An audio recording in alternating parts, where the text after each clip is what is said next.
Hi guys. Okay, there we are.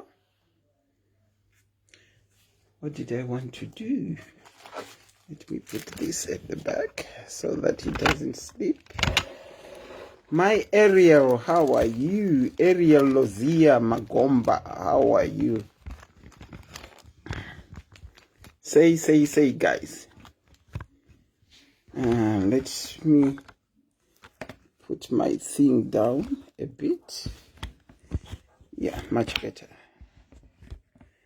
Okay, yeah, much better. Much better. Rejoice Chico Gurure say Moyo privilege ndeipi. Viola Gono ndeipi. Flosima Nyike ndeipi. Edna Mugani ndeipi. Progress Muhezra ndeipi. Flora Vurai Mashiba. Meryl Moyishi ndeipi. Milka Mudzipurwa. Milka, how are you, my dear? Milka, how are you? Upenyu chakanyuka hanzi yese antiselina Primrose Chindu Ndundu Jacqueline Mupfuti ndeipi. Jenny Wamaridza ndeipi guys. Ndeipi guys. Takamirira kutanga kwechirongwa.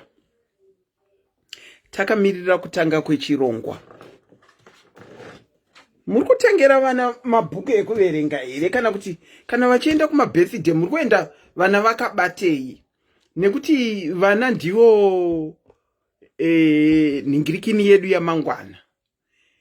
Muri kuenda vana vari kuenda vakabatei. Munoziva kuti kutengera vana mabhuku chinhu chakanaka zvokuti as a birthday present.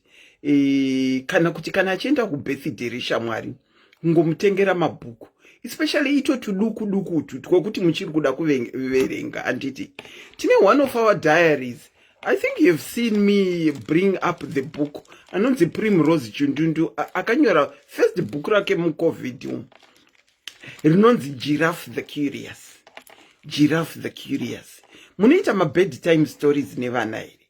This book is quite an ideal book yekuitisa bedtime stories nevana. Giraffe the Curious, written by one of us, diary, one of us, Giraffe the Curious. Rakanyorwa na Primrose Chindundu. Giraffe the Curious. It's her first book. Ane anticipation yekunza mabhuku aya mundevele neshona, but rekutanga iri rakanyorwa nechirungu.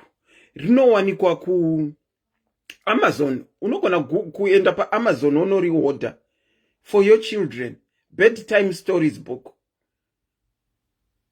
Kana kuti muchingotambawo nevana paya uchivaverengera mastori. Anditi rakanakira kuti rine animals inside it to illustrate to story tunenge tukwakanyorwa.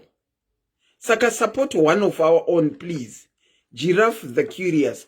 Or vari ku global group ku Telegram. Primrose aripo pa group. Unokwanisa kutenga direct from her. If you want her phone number, you can WhatsApp either me or the chair. And the advantage of buying from her is rinenge riri signed na author wacho, riri signed na author. Giraffe the Curious. I'll pin this. Unokona kuenda kuvisita website yake. Why is it not allowing me to pin? Okay, let's see what's happening here. Okay. Ndapina website, guys. is www.giraffethecurious iri one word yese .com. www.giraffethecurious.com. Are you going nemwana wechidiki ku birthday? This is an ideal book to take. This is an ideal book to take. Rather than toy. It's a good book to take for a birthday present. Kana mashedzwa mwana wako achedzwa ku birthday. Saka you can go on her website and her number is pinned below as well. Her number is pinned below. The good part about buying straight from her is you'll get it signed by the author. By the author. Here Primrose pachake anokusainira book pachake.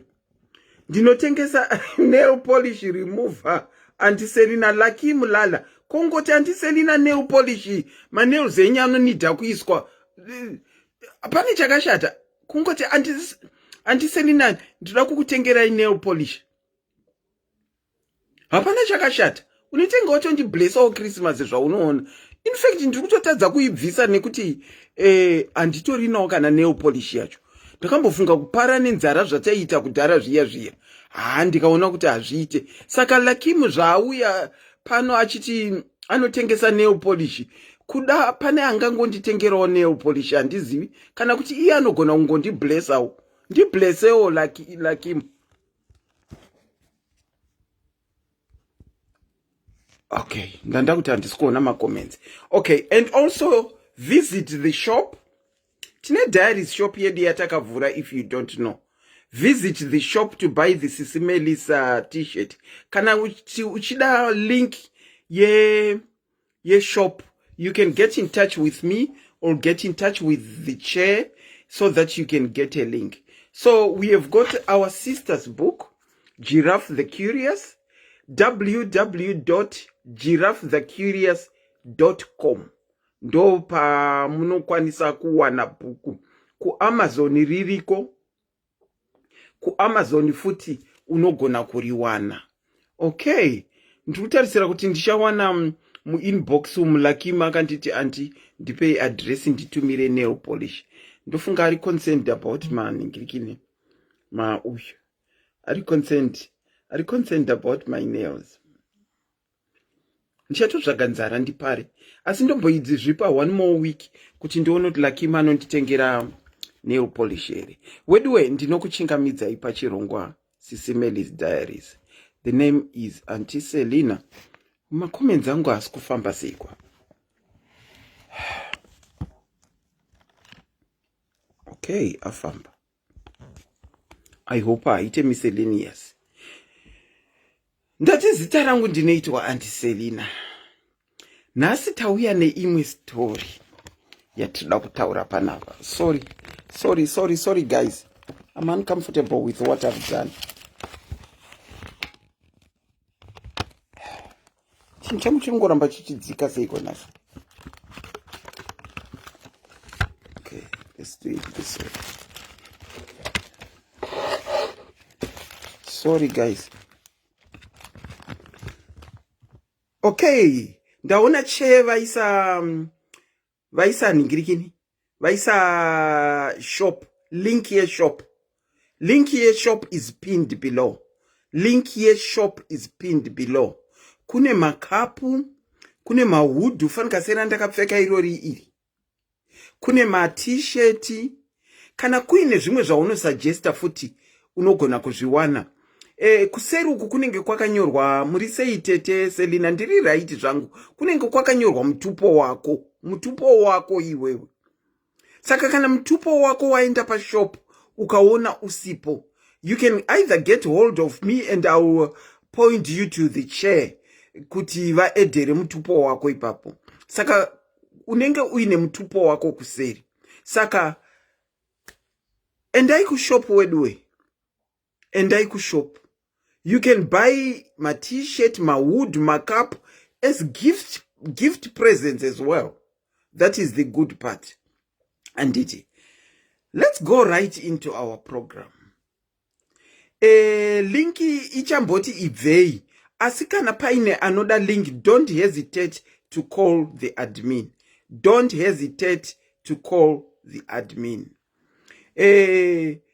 Nasi chirongwa chedu tati timbotaura nevanhu varinoramba vachingozhamba.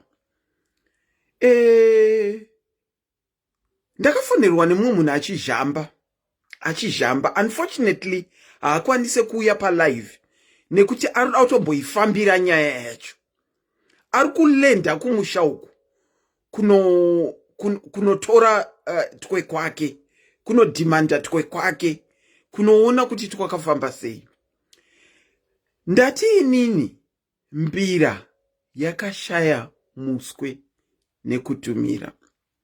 Vanoziva chivanhu chedu vanoziva zvaitaura vakuru kudhara kana vachiti mbira yakashaya muswe nekutumira. Mukutaurwa kwazvinoitwa nekuti mbira yakashaya muswe nekutumira ndezvekuti mhuka dzese kwai pane nguva yadzakakokorodzwa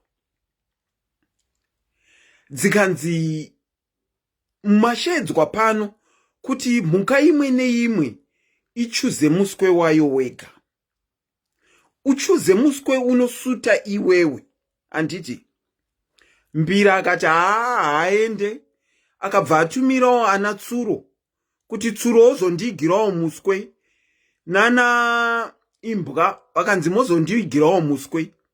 Saka mbira yakasara ichifunga kuti ichaigirwawo muswe unoenderana naiyo mutumbi wembira. Asi mbira akaigirwa kachigwishu kemuswe. Vamwe vaivepo vakanotsvaga miswe yavo yakareba. Saka waindati mimbira yakashaya muswe nekutumira isa.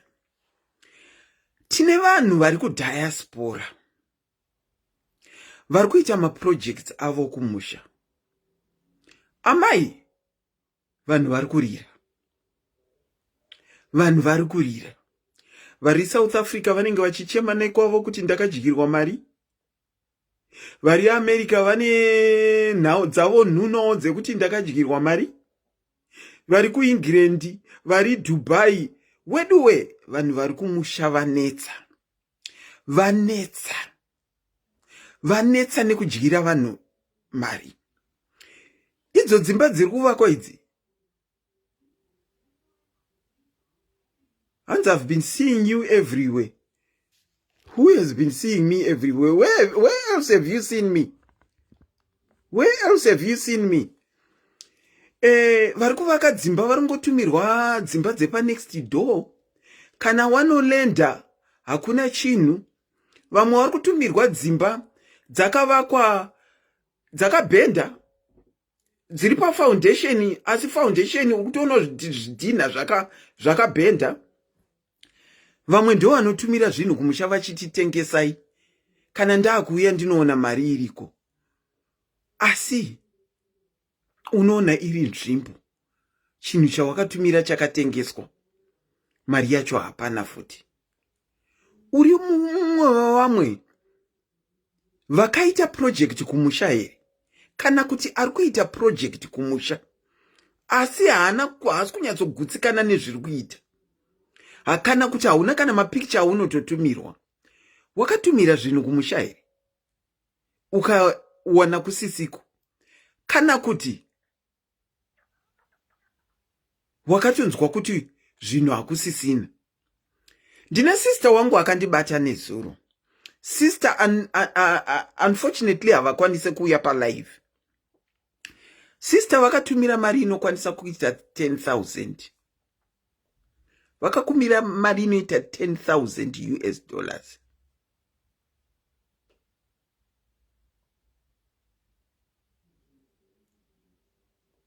Asi kutaura kwatiri kuita kuno hapana chiri kutaurwa nezve zvakaizwa mari iyoyo.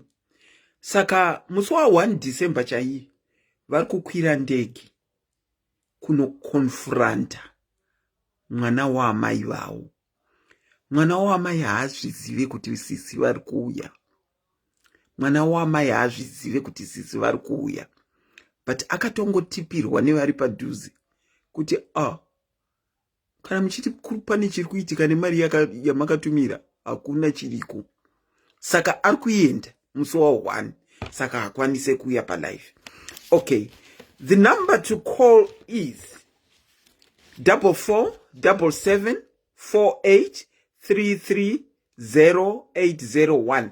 Kana kuti kana paine ane number ndokumbirawo kuti anyore mu comment section so that I can pin it.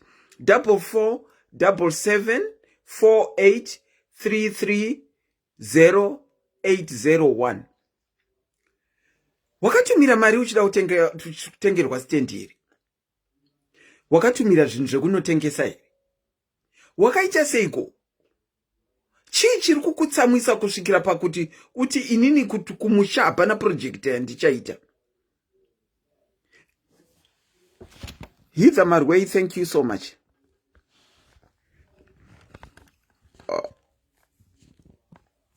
Okay, that's the number to call. Kola ichimboonesana. Kunyangwe muri ku South Africa ndofunga muri kuchema. Muri kuchema. Muri kuenda yenyu kumusha kuna December. Asi munoziva kuti mari yamakatumira ka. Makarohwa pasi petsoka. Ndosei nyanda akungonzwa ichingotaurwa mazuva ano kuti ndakarohwa pasi petsoka. Ndinokuchingamidzai pachirongwa Kola, makadini? Tiripa makadiyo. Makarohwa pasi petsoka. Ndatofona hangu kuti ndikubvunzei kuti ko muri kuglowa mafuta awa munodzorawo anotora how long kuti muglowe kudaro? Ndiri palive mouya kuserika kana kuti mobata SIS MELLY? All right, thank you. Tanga tati wakarohwa pasi petsoka. Vari kutoda zvemafuta. Ndiri kumbonyanyo glowa seiko naye asikana? Ingavaitawo. Wakarohwa pasi petsoka. Chii chakaitika? Wakanga waita madhiri ei kuzosvika pakutrusta munhu kutumira mari yako? You can phone the number below. Uti udzowo kuti wakarohwa pasi petsoka sei. Mukutaura nyaya yako chakanakira kutaura nyaya yako is unongwadza mumwe munhu ari in the process of wanting to send their money. Unomungwadza to be careful. Kuti kunzouku vana vachatrustiki. Vamwe wakadyirwa mari nevana vamai vavo chaivo. Mwana wamai yako, just imagine. Mwana wamai yako kukurohwa pasi petsoka. Kana kuti mwana wako wokubereka chai. Mwana wako wokubereka kukurohwa pasi petsoka. Aiwa, Kola vada kuzivawo kuti ndiri kuglowa zvinotora how long. Musavadaro weduwe. Hanzi chero baba wako Natasha asi wakadyirwa mari nababa wako kani? Fona utaure Natasha. Fona tinzwe. Kana kuti hapana akadyirwa. Dzingori nhema dzevanhu dzekuti ndakadyirwa mari.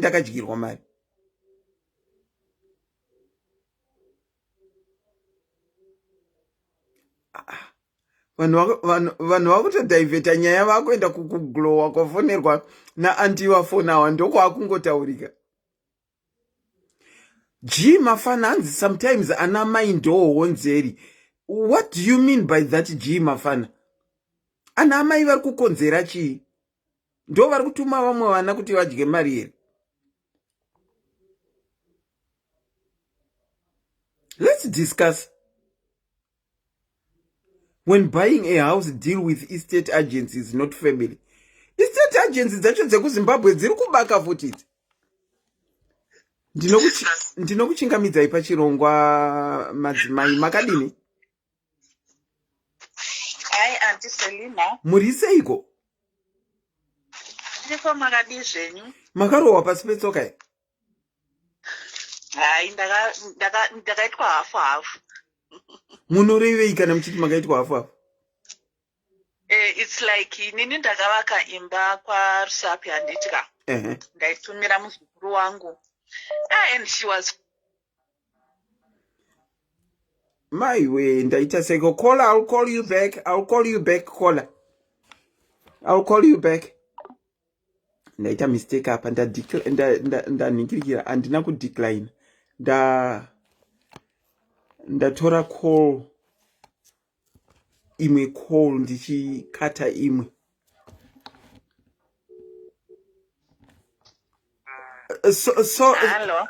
Sorry caller, technical glitch. okay. Mati makaitwa sei? Inini muzukuru wangu aiti ivakira imba kwaRusapi. Aiwa tiri kunyepa waisotu even kana usina kumuti uzobvisa mari ye-airtime yekuti azowana kutaura nesu aitoshandisa mari yake okudheti nhasi mukanononka kunditumira ndichashandisa yangu aitoita zvese ini time I don't wanna lie. Even kana ane yake mabhiridha oti tashoterwa nemasemendi 3 aitotora mari yake ozoti amuzomutumira mari yangu yemasemendi. Zvese aitoita mufunge. Uyu muzukuru wangu ndomubhiga emurume zvake ka but ndoda kumutenda nanhasi mwana mangu ndinongogara ndichingotya ndikatozudza vanhu vese unonyepa but ndochokwadi kubva imba ichitangwa kubva kutenga stendi yacho ndeyakatirongera kuvaka kusvika imba yapera big house zvese kana 1 rand yaanombodya imimi ndimunotozomuti chibvisawo mari yechikafu chibvisawo mari yerendi chiita sei kana musina kutomudza abati anongoita zvezvekuvaka chete. Wow. Ndobva ndati abo. Ndobva ndazoita ndikati kune vamwewo ka ndobva ndati rega nditenge mabhero zvaizvokuti mabhero aitisa mari auko ndakarohwa. Nasemumuzukuru here? Aiwa kwete nasemuzukuru vatove vamwe ava. Okay. Ndakatumira mabhero mari dzikadyiwa kana 1 rand yakambodzoka apo bhero unenge watenga ma200 and something munhu otokudza kuti ndazokolekta 400 and something ndichazoita sei ndichazokupai kana 1 rand woendesawo kana zviri zvehanzvadzidzi ndaitenga matimberland bhutsu dziya ndichitumira kwanzvadzi dzangu kumakorokoza dzaitengwa ndiri kunyepa but kana sendi rakauya saka ndakabva ndaona kuti vanhu vangasiyana vanhu vandaitumira zvemari shoma shoma ndo vaindidya asi uyu muzukuru wangu andaitumira ma1000 kana mari aidya saka zvinodhipenda nemunhu kuti ane mwoyo wakaita sei. Saka akatokuvakira ika? Akatoita zvese imba yakatopera zvese andiselina munoziva ndikutoshaura ndomupa present yei chaiyo inonyatsoratidza kuti ndiri kufara. Wow. Inga. Saka muri kuenda kumusha muna December. Muri kuenda kumusha muna December. Munoziva zvamunogona kuita. Munongogona kungofeya vari padhuze naye. Kungobvunzawo noti chinhu chikuru stereki. Kungobvunzawo vari padhuze naye kuti chinhu chaanoshuvira chii mutsvaga chiri ichocho mumusurprise. Just kungomutenda. Chinhu chaanonhingirikira chamungafunga kuti imimi anofarira stereki ndocho mungomutengera. Munomusurprise kutonyatsogara naye pasi munotaura zviri pakadzama pemwoyo wenyu kunyatsomutenda achiri mupenyu. Tisazomirire anzi afa tonoti iyeiwa muri kuona akarara ipapa ndiye akazenga akandivakira imba and up to today handina kuwana chance yekuti ndimuti wakaita hako wakandivakira imba. Nekuti vashoma hanzvadzi yake yakamupa stendi ikamuvakira. Okay. Saka stendi handove nayo. Uraiti. Aiwa mukadaro ndofunga angafare fani. Nekuti vazhinjiti vari kurohwa pasi petsoka. Chokwadi. Thank you so much caller. Okay, thank you. Tatenda, good night. Ava vane story inenge yangu. Vane story inenge yangu inofadza. Hanzi ndakavakirwa imba kwaRusape nemuzukuru wemurume ndiye akandivakira imba. Ikatopera. Asi vandakapa mabhero chaiyo kuti vaite zvemabhero vagondipa mari vakandirowa pasi petsoka. Tinokuchingamidzai pachirongwa kola makadini. Makadini zvenyaskana. Tiripo. Muri kundinzwa here? Ndiri kukunzwai loud and clear. Good. Ini ndine nyaya yangu ndeyasisi vangu vari kuno kudiaspora kuno. Sisi vari ikoko. Muri mese ikoko kudiaspora ikoko. Hongu. Okay, taurai henyu.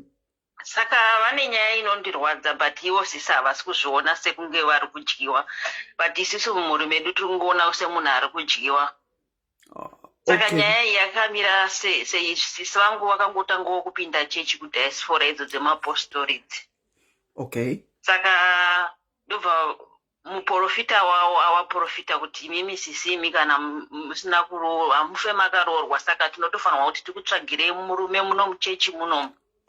Asi murume uyo ari kumusha kuZimbabwe.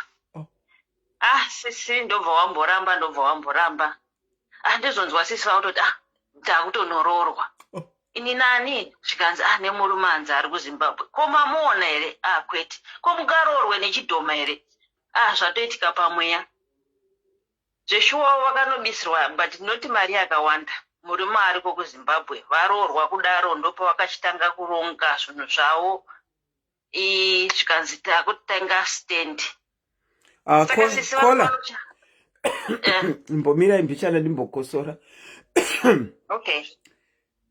Sisi vakanobvisirwa mari nemurume akataurwa namuprofita kuti ndiwo wavaona ari murume wavo.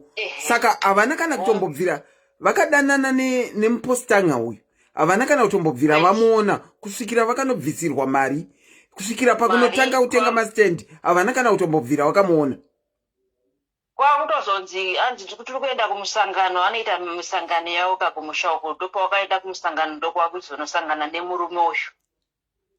Kwakupanana ma-introduction kuchechi ikoko, zvikanza madzimai matoita imba yenyu. Saka sisi wangu nekuti ndagara ndisinawo kuroorwa, saka chiregai nchiti nchitotanga kuvaka musha wangu. Ndobva watsvaga mastendi awo anditataure kumareserva kwavari ikoko, ndobva wawana stendi ya murume ariko kumusha sisi wangu ari kunoko vanopota vachienda iko kumamisangano yawe. Ndobva 2013 ndopazvakaitika. Saka nanhasi vanongo vachingotumira mari kumurume uyu kuna amupostora amurume ava vari kumusha uko. Zviri kunzi kuri kuvakwa imba. Indobva ndakati chisisi chiti kuna murume wenyaya vatumidzire mapikicha tione kuti imba yapapi. Zvino zvakambotanga zvichinzi hanzizoni munhu watatengera stendi azotakuda stendi yake. Saka takukutsvagirai pamwe. Tikati sisi vhurai maziso enyu muri kudyiwa apa. Aiwa wakabva watopenga sisi wangu. Aiwa muri kutinyevera isu kutowaka musha wedu. Indobva ndati kune hanzvadzi yangu iriko kumusha uko. Ko madiwo kumbokwira bhazi maenda kunoona kuri kuwakwa uko. Bhudhi wangu ndobva wakwira bhazi ndobva waendawo kunzvimbo kwacho ikoko, ndobva wanosvika hanzi takanosvika usiku hanzi vandada mukwasha ndauya. Asi ndendati undiratidzewo zvemusha. Mukwasha uyu arogara pamba pemunin'ina wake. Munin'ina uyu anova ndiye amuprofita vakaprofita sisi wangu. Mabona. Saka bhudhi wangu ndobva wasvika kumba uko. Zvikanzi mukwasha ine ndokufumoenda mangwana asi ndendati undiratidzewo pamba pehanzvadzi yangu. Zvikanzi atezvara hatikuratidze nokuti kwasviba tofuma kuratidzai mangwana kwakaedza. Saka hanzi makuseniseni mafumomuka kuma6. Bhudhi wangu akati komukwasha konyaya yedu iye. Hanzi zvikanzi izoni atezvara enyu kuti ndikuendesei ndinokuratidzai kuri kuvakwa imba munozosiyiwa nemabhazi. Saka inini ndoda kuvhunzawo pamadhairi ndicharizotarisa hangu makomendi kuti ndodiiwo nasisi vangu ndovapo advice yekuti vasiyane nemurume uyu here kana because vari kungodyiwa. Sisi vangu vanoshanda kuma.com vanoshanda nesimba, vanoti dzimwe nguva vanoenda kumanight vachibva kumanight vachipfurikidza kuenda kumaday school kumaday shift kuti vawake musha but hapana chabuda, hapana chambobuda. Saka muri kuti zvakatanga kuitika murume uyu akaprofita 2013 muna 2013. Sisi vane makore mangani? Vakuma 50 chakutukwa ndiri kutaura hangu. Between 50 and 60. Vakamboatemta kuunza murume? Indofana kachivati ko murume wacho madii kuchiunza kunozvikanzi murume ati hadi zvokuya kuno kuchando kuno. Saka iwo ndio wanoenda. How often does she go home? Once a year, because every year wanoenda kuhanzi kumisangano here yemachechi acho iyoyo yenguo chena idzi. Problem iripo anti is kunyangwe mukataura sei ivo vasiri kuzviona muri kurasa nguva yenyu ndimi. Ndiri kurwadziwa kuti hapana chavambobudisa, hapana 7 years tororo, hapana vari kungotumidzira mari. Iwo ukaona ukalife kawaka vari kuita kunoku, munhu ari kutotambudzika achishanda achiita madepressed chichi achishandira iwo murume yeyu. Murume wacho hanzi andori nemukadzi wake kumusha ikoko nevana. Iwo sisi vangu ndo vechi2. Number 2. Saka sisi paonoenda kumusha wanenge vachienda paonoenda kumusha vari kunopinzwa kupi nemurume vari kupinzwa mumbamani. Sisi pavakatanga kuenda vaiti vakanosvikira kugungano kumusangano, ndobva vazoenda futi zvepechipiri ndobva vanosvikira kwababa munina amuprofita. Kuvanosvikira kumba kwaamuprofita vasvikire kumba kwababa amuprofita vari munava. Amuprofita vakazoendawo kumusha, vakugara kumusha asi mukadzi wavo anogara anoshanda muno. I didn't know kuti vanhu tine utsinye hwakadaro honestly. Ndiri kurwadziwa sisi, ndakadombozama iwo amuprofita vakandituka vakati nhai iwe nemba yako hausi kuda kuti sisi wako vaite imba. Ndikati inini sisi vangu kana vachida varume vachatsvaga muno mavanoonana kuti museya mwamuka apa kana kuti murehwa ari papa. Kone kuti unzi murume ari miles away wekunyengerwa futi zvikanzi hanzi zvabuda pamweya nekuti imimi hamuna mati isu tinonamata tazvoda pamweya. Kwamugone kumbonorutsisawo sisi venyu. Kana paina vanozivawo but ndinovatanga sei ndopanonetsa pacho ipapo. Muri mwana wamai venyu munotsvaga kokunovagezeresa kuti vapengenuke please. Motsvaga kokuenda kuti munovagezera on your behalf kuti vaone kupengenuka. Vari under a spell sisi venyapa. Kubvira 2013 kusvikira 2021. Namo yacho anti ndeyekuti kana ivo vasati vazviona kuti vari kudyirwa mari, imimi hapana zvamunokwanisa kuita until varealize kuti kubvira muna 2013 kusvika kaiko zvino handisa ndaona imba inobatika. Patorina kana nembe ndombofungi kuti itoriko handitufungi. Kusvikira ivo vazviona, there is really nothing that you can do. Otherwise imi muchatopedzera hukama hwatopesana nekuti munenge muchivaudza nekuti ivo vari kuona zvavari kuonaka. Imi muri kuona zvamuri kuona.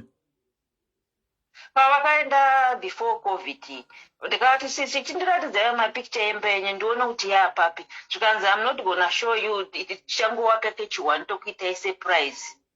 For 7 years iri ngori surprise chete. Vachiri kungogadzira surprise. Aiyo hakuna imba. Hakuna imba iriko. Zvineni moyo wangu unondirwadza kuti zvinosisi vangu vandovaudza kuti zvoni amurume venyu wemiles away ava vasiyane nawo sei handitomboziva kuti ndovatanga sei. Wow, mai venyu vapenyu here? Mai vapenyu, mai vakatomboipindirawo, mai vakati ainini mwana wangu ndageza maoko chirega achiita hake zvaanenge angoona zviri zvinongomuitira. Sisi vanotaurika nawo? Iye zvine zvavamo muno muchando muno vakaenda kumisangano yavo vasati vadzoka. Havariko kumusangano, vatoriko kumusha izvozvi? Vanotoriko kumusha izvozvi. Sisi vakazobvunzawo vamwe. Vakambenga vakaroorwa before here? Sisi vakambenga vakaroorwa before ehe. Vakabuda vasiyana havo. Ndobva wabuda murelationship munozva zvinongonetsa imo muno muchando muno. Ndobva watogara vachigara zvavo nevana vavo zvakanaka vachizvishandira. Kwakuzoitawo iko dzichechi idzo dzemuno midzi dzemuchandomo. ndopo wakachinoti ndaprofitwa ndatsvagirwa murume chechi yandinoita inoitwa zvevakadzi vakawanda saka murume wangu ariko kumushata kutowaka musha wedu toda kuti tiite zvemba yedu.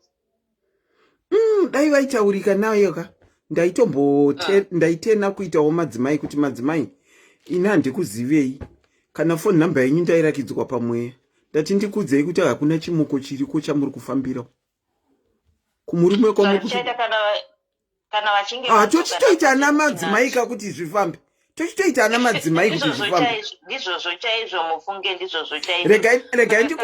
regai ndikudzei why I say that rimwe gore ndakamboziva kuti pane mumwe mukadzi munoziva patainetsekana nemapepa taive so desperate zvokuti munhu akangoti ari kuunhingirikira ari kuita zvemavhisa unongopa passport yako. Saka I so happened to know kuti pane mumwe mukadzi handitaure zita rake ari up north mukadzi uyu kuti akabhadhara mari yake yaakabhadhara asi passport yake yainzi mapepa akaenda zviri kugadzirwa hakuna kwazvakaenda zvanga zvitori mumba memurume uyu. Someone had gone ari shamwari yemurume uyu kumba kwemurume uyu akaona mumba make mune half a dozen mapassport evanhu avaitofungira kuti vakamirira kuwana reply kubva kuhome office. Saka pakataurika nyaya ndikati zvinombonetsa here tinogona kutipa vanhu vacho kubva ndapiwa nhamba ye-one of the ladies inini ndinomuziva kana ndichitaura nyaya iyi ari pano iye mukadzi wacho wandakambofonera ndikati madzimai ndiri kuona muri kunetsekana nekuita mapepa stereki makatsvaga mumurume wamakati anoita mapepa. Madzimai ndati ndikudzei kuti hapana passport yenyu irimo mumba memurume iyeyu nhasi. And it turned out kuti vanhu vakangotanga kunetsana kuti iwe 1 year down the line zvinhu zvedu kana kumbonyorerwa nehome office what is happening. Anditi ndokuchitanga kunetsana naye ndokuthreatena kunomuripotera kumapurisa akamaburisa mapassport akavadzosera mapassport avo. Zvakaoma saka zvandichatoita kanizvo kuti kana vachinge vadzoka ndozokubhipirai nerweseri. Aiwa tinomboedzawo kuita ningirikini mupostori uyu akavarifeya anga aine possibility yekuti pamwe hanzvadzi yake munin'ina wake angangouyawo iri way yekuti auyawo kudiaspora. That is what I think. Inini sekuona kwangu hamai yakaprofita kuti iwane munhu anosapota because iye profita anga achichengeta chihama yake. Saka ndobati inini kuti ndione kuti ndabuda mukuramba ndichichengeta mukoma rega ndisitsvage somebody anopota achimuchengetawo ari ikoko kumushoko nemudzimai wake nemhuri yake. Yes, sometimes we have to use my tactics that way.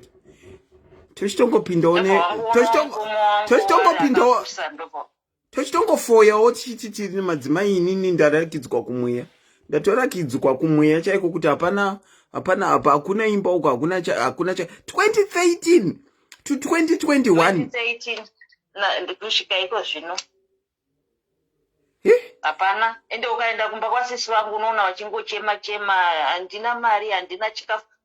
Ndakatibva kutotumidzira mari mwedzi wako uye mari yacho yamatumidzira madii kuti manyatsogara nevana venyu ava manyatsozvidyira.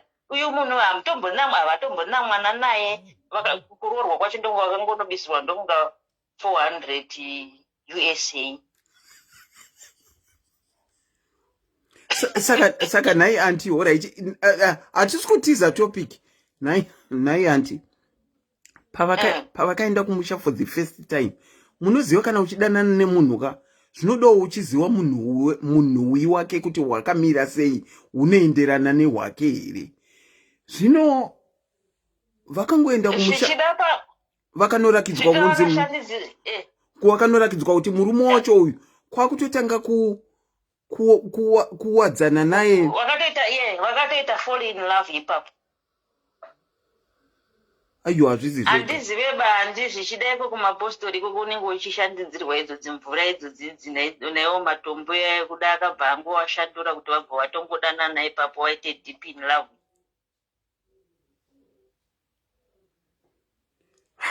aiwa tochitenawo kuita madzimai tochitotenawo kuita madzimai pamwe chida zvingashande amunenge mabatsira handi chiregai ndichidhiropa vamwe wafono ndozokubatai kuseri kana vachinge vadzoka. Oraiti madzimai. Okay, maita basa handi. Yowe. Chirongwa chenyu chanhasi chakanaka chaizvo, vanhu vari kudyiwa kumushago, vanhu vari kudyiwa singai. Ende vari kudyiwa zveshuwa tobatana kuseri. Thank you so much for calling. Zvinotorwadza. Okay, bye, thanks. Thank you. Magumbo waswera sei? Vakomana. Vakadzi, we are getting so desperate nenyaya kuda kunzi mainingi. Vakomana, but to this extent here. 2013 up to now imba iri kungovakwa kumusha vari kungotumira apa vari kuningirikini vari kuma-live in kwavari. No man, no. Ndinokuchingamidzai pachirongwa. Kola makadini? Hello auntie. Hello makadini, ndokuchingamidzai pachirongwa. Takasimba muri sei? Aiwa tiri nani, makarohwawo pasi petsoka here?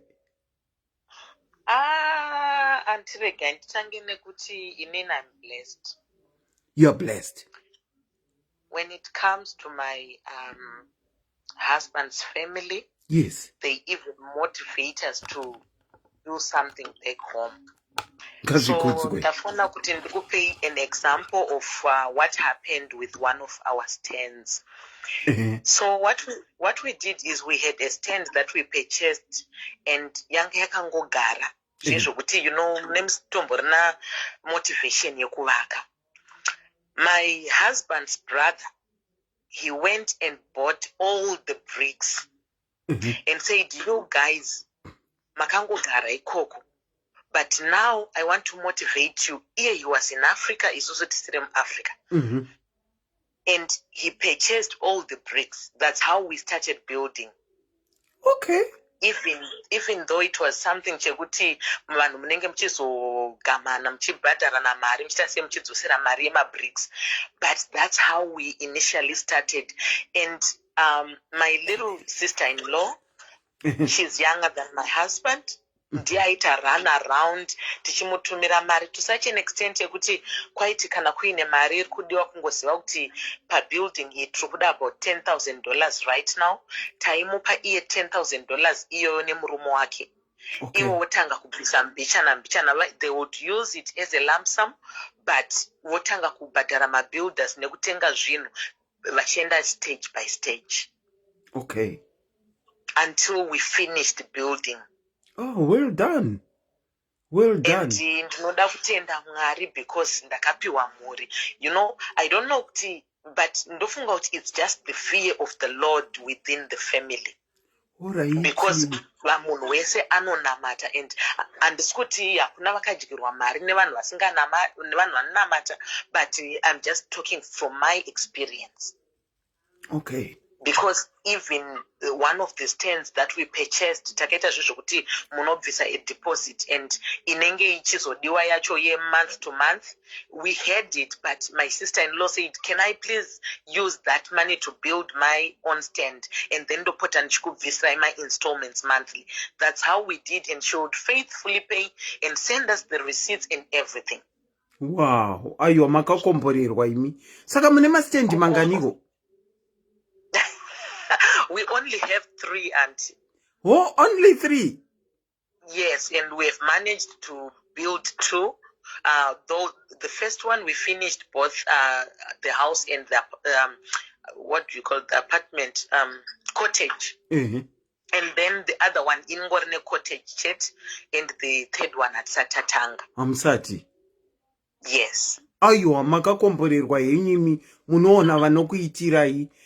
Mati ndeve kusaidi kwemurume ndozvamataura nai? Yes. Aiwa yes. They are so supportive. My husband's family is so supportive. Even my mother-in-law, she's so supportive. I have my own flaws. Munenge maakutiza? Oh, sorry, murukundinzwa here? Ndakungunzwa imanje. So I was saying people have got their own flaws. Likewise, I also have my own flaws. But when it comes to issues like these ones, I really want to thank God. Okay. Ko patakaita appreciation naiti mamuri kupiko. Ndimi vanhu maifanirwa kutenda naamwene venyimi. I know sometimes ndinozowana ma live enyu atopera because ndendiri mclass. Whoa. Yes, but I really want to appreciate them. They even push me to have surprises for them. I know some people, they say, oh, yes, kwandakagara nevana vangu, I should be comfortable. I should have a comfortable environment for my kids and everything. We are doing all that. But at the same time, pese pandinongobata mari ndinotanga ngofunga kuti vamwene vangu right now, what should I do for her? To tell you the truth, and she stays in the village, but right now we managed to put electricity for her. We managed to put a borehole for her because kunonetsa mvura. Okay. As of now, yes, I even purchased a car, and it's a surprise for Christmas. Thank you for being you. Oh, thank you so much. Ndozvatinoda kunzwa wedu we. Kana amai vemunhu vakangonaka vakanaka, ngativape sando dzavo. Aiwa mazita. Auntie, I wish I was there on that appreciation live, because I have a lot to thank that woman for, even the whole family. But my mother-in-law, I went through barrenness at one point in time. She was my pillar.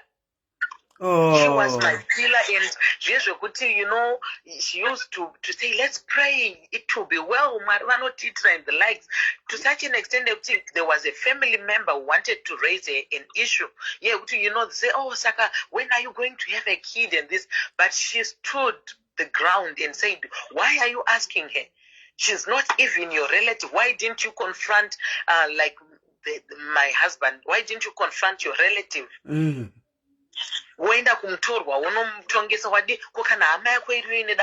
That's what she was saying, and I really appreciate that woman. So thank you, and I know that but just wanted to say I really appreciate my husband's family for all they do and their faithfulness when it comes to my finances. Nesu tinovatenda ose madiaries, tinovatenda even amwene vako ivavavo. Kana makuita appreciation yekuvapa motikari, movati hanzi nemadiaries.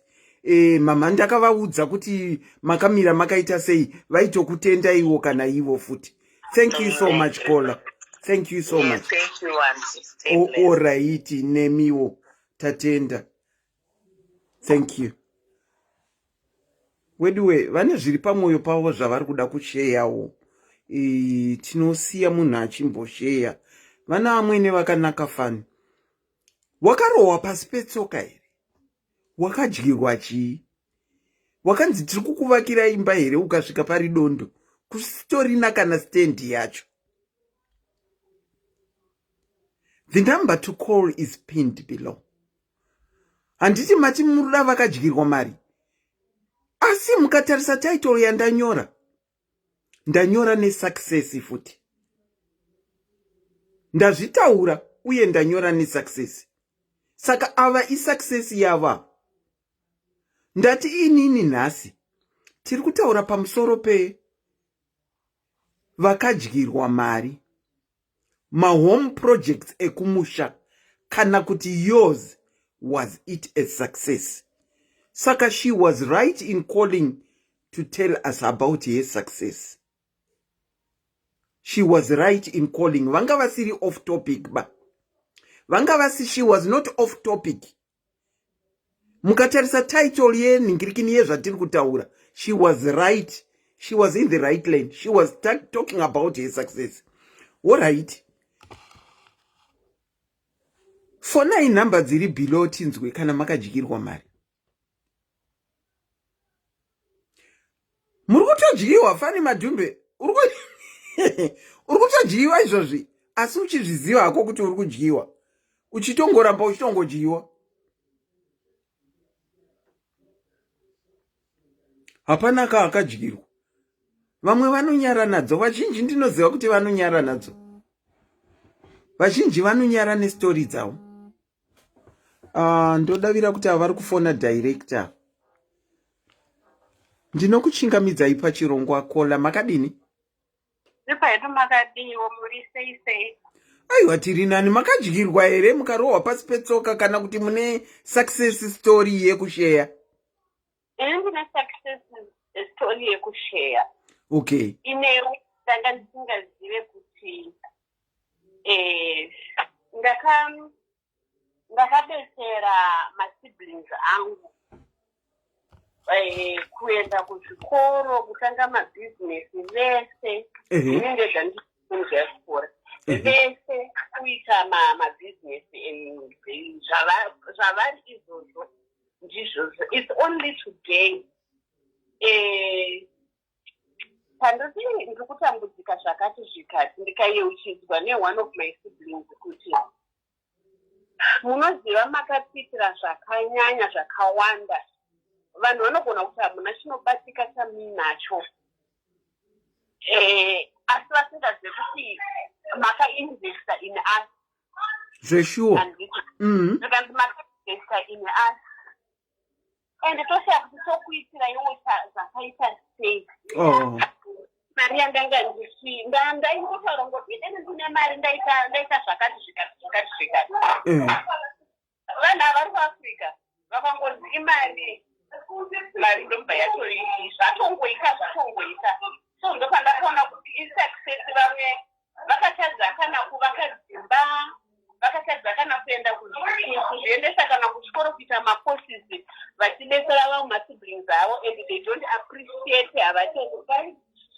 True. They don't appreciate havatendi havaite sei handike. But I'm one person ari blessed yekuti masiblings angu akaappreciate zvandakaita. It's 15 years ago. But nhasi ndopandaona kuti was that a seed I didn't even know kuti ndichazouya zvakadai. Yes, that's all I can say at the moment. Kana ndisingachema kana ndatokuchema kugara pasi kuchema kuti wi chaiko. Because kudzorerwa kwaunoita namari kana ukaita vanhu zvakanaka handina hangu kudyirwa ezisati pati. I invested ndisingazivi kuti ndiri kuinvesta, ndichingoti ndiri kubetsera vana vamai vangu, vana vababa vangu. Aiwa magumbo, kutoinvesta ikoko kwawakaitaka itori success story. It's a success story. You invested in us. It's your time to sit down and enjoy. Nekuti achigashire mari dzinobva kuZimbabwe ka nyika ine. Anyway, ndo story yangu iyoyo. Well done to you. You did well for your mother's children. You did very well. Well done to you. Thank you. All right. Take care, Magumbo. Have a good night. Same to you. Bye-bye. Thank you. Success story yoyo. Kutobatsira vana vamai vako kuti uvabvise pane chimwe chinhano uchivaisa pane chimwe chinhano. Itori success story iyoyo. Saka tiri kutaura nevakarohwa pasi petsoka vakadyirwa. Uye tiri kutaura nevakaita vane masuccess story avo. Ndinokuchingamidzai pachirongwa. Andiselina. Makadii zvenyu? Tiripo makadiwo. Makarohwa pasi petsoka here kana kuti zvenyu zvinofadza?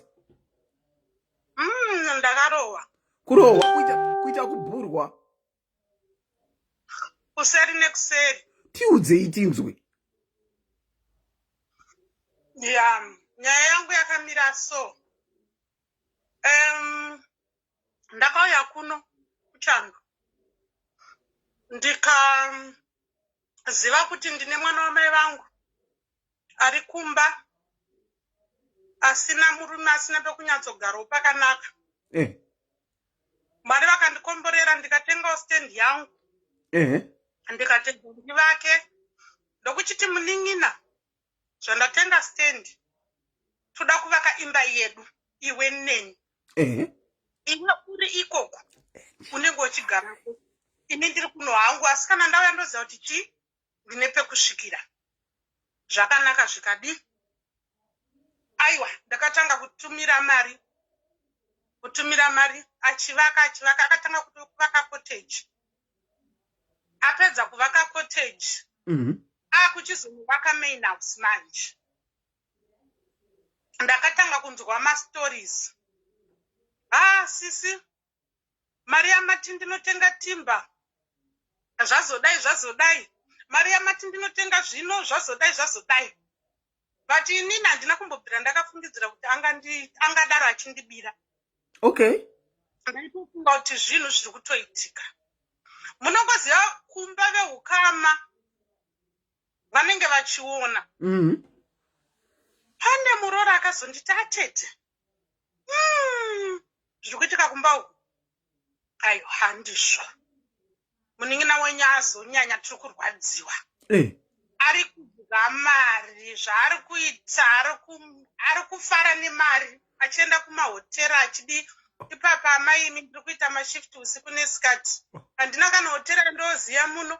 Ndiri kuvavarira kuti mwana wangu agare zvakanaka kumusha nevana. Tafamba.